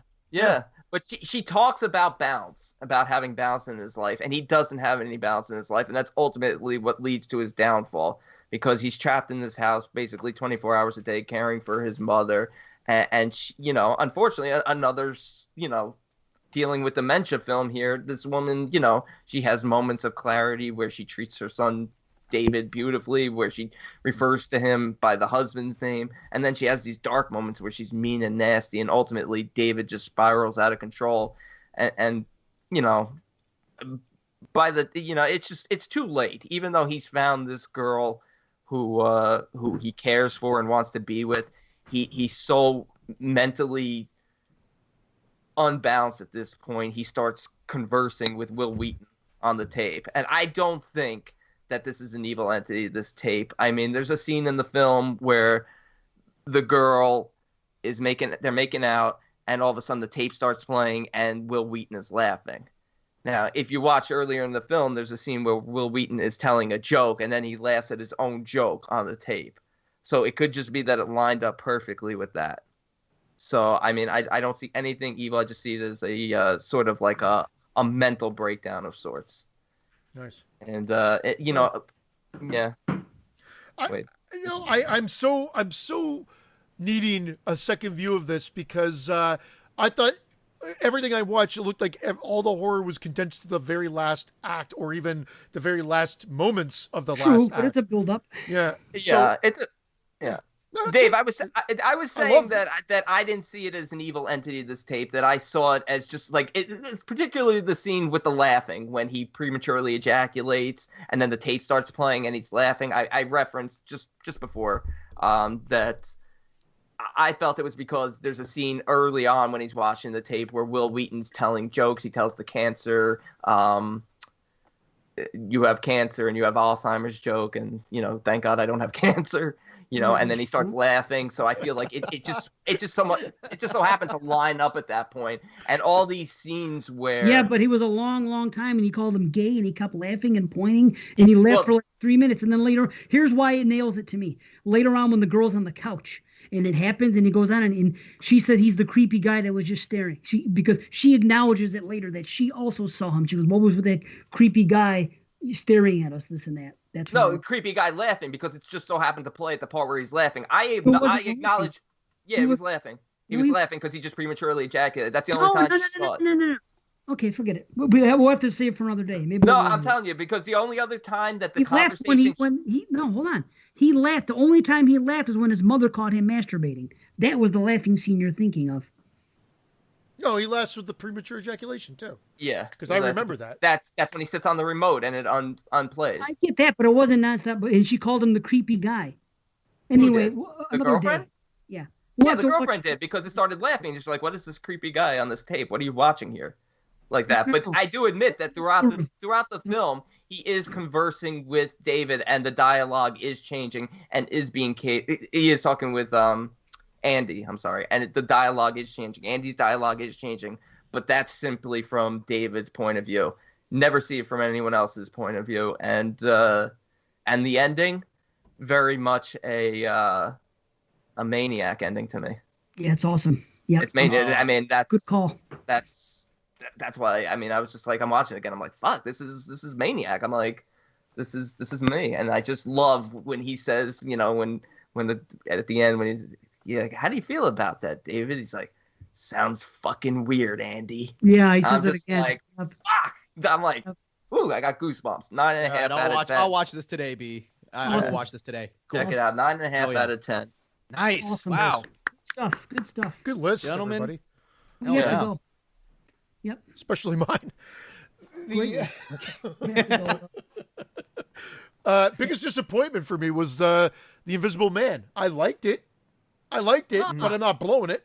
It didn't make anybody's top 20. 8 out of 10 for me. Right. I liked it. Yeah. Funny enough, it didn't make any one of our top 20s. Right. No. Yeah, biggest disappointment for me was actually kind of a triple tie between The Lodge, Gretel and Hansel, and Color Out of Space. Like, I liked all three of those movies. Well, The Lodge, not as much, but it was just I wanted to adore these three, and I just can't get above feeling kind of middling on them, even though I do like them. And it was like, I'm just disappointed because I know these are good movies. I know they are, but I'm the problem. So yeah, there was like a triple threat of these three list makers that are low on my list. I don't even want to tell you where they are, but yeah. All right. Cool. We have to go, unfortunately. We don't have time to do anything else. Maybe we can talk a little bit about that stuff more next show. We can have a little bit of that stuff. But right now to the original lineup. Yep, and we'll have more time to bullshit and to talk about things like that. So, but yeah, one last thing before we go, I just got to say, just in case we forget next show and we don't, because we don't necessarily have to come back to these things if we don't. But The Vast of Night, it's a sci-fi film. That's the one that I was telling you is a straight up Twilight Zone episode. It's a nod to Twilight Zone, and it is a brilliantly directed and shot film. And for anyone who hasn't seen it, yeah, it might not be straight up horror, but check it out. Fantastic film. Awesome. Watson, you want to plug it before you go? You want to talk about Watson? Yeah. Well, thanks, gentlemen, for having me. I wouldn't wake up at 5:45 a.m. for just anybody. I love talking movies with you three. You rule. Exploding Heads rocks. I can't wait for you guys to do this go back to your original format. I think that's a really good move for the show. Can't wait to hear it. As far as plugs go, you fine listeners want to hear more of my golden voice and want yourselves enlightened by my overall podcasting excellence, then and hey, you want some motherfucking Dave Z on another show? What? Then listen, step up, trade up to the Watsy Party Horror Show. We've got an Act 3 show where we do our thing. Act 1, we go over the month's horror releases that you may have either missed or that's coming up. Act 2, we tackle a horror-related topic of discussion, and then in Act 3, we review a horror film of our choosing and get in-depth as hell. We just dropped episode 16 yesterday as of this recording on the Modern Werewolf Classic Late Phases 2014. So hop on your favorite podcatching app, type in WATZEE. The show will come up. That's all that will happen. and level up by subscribing to that shit. We'd love to have you. So join the party, celebrate horror with Dave Z and me on the Watsy Party Horror Show. And thanks guys so much for having me.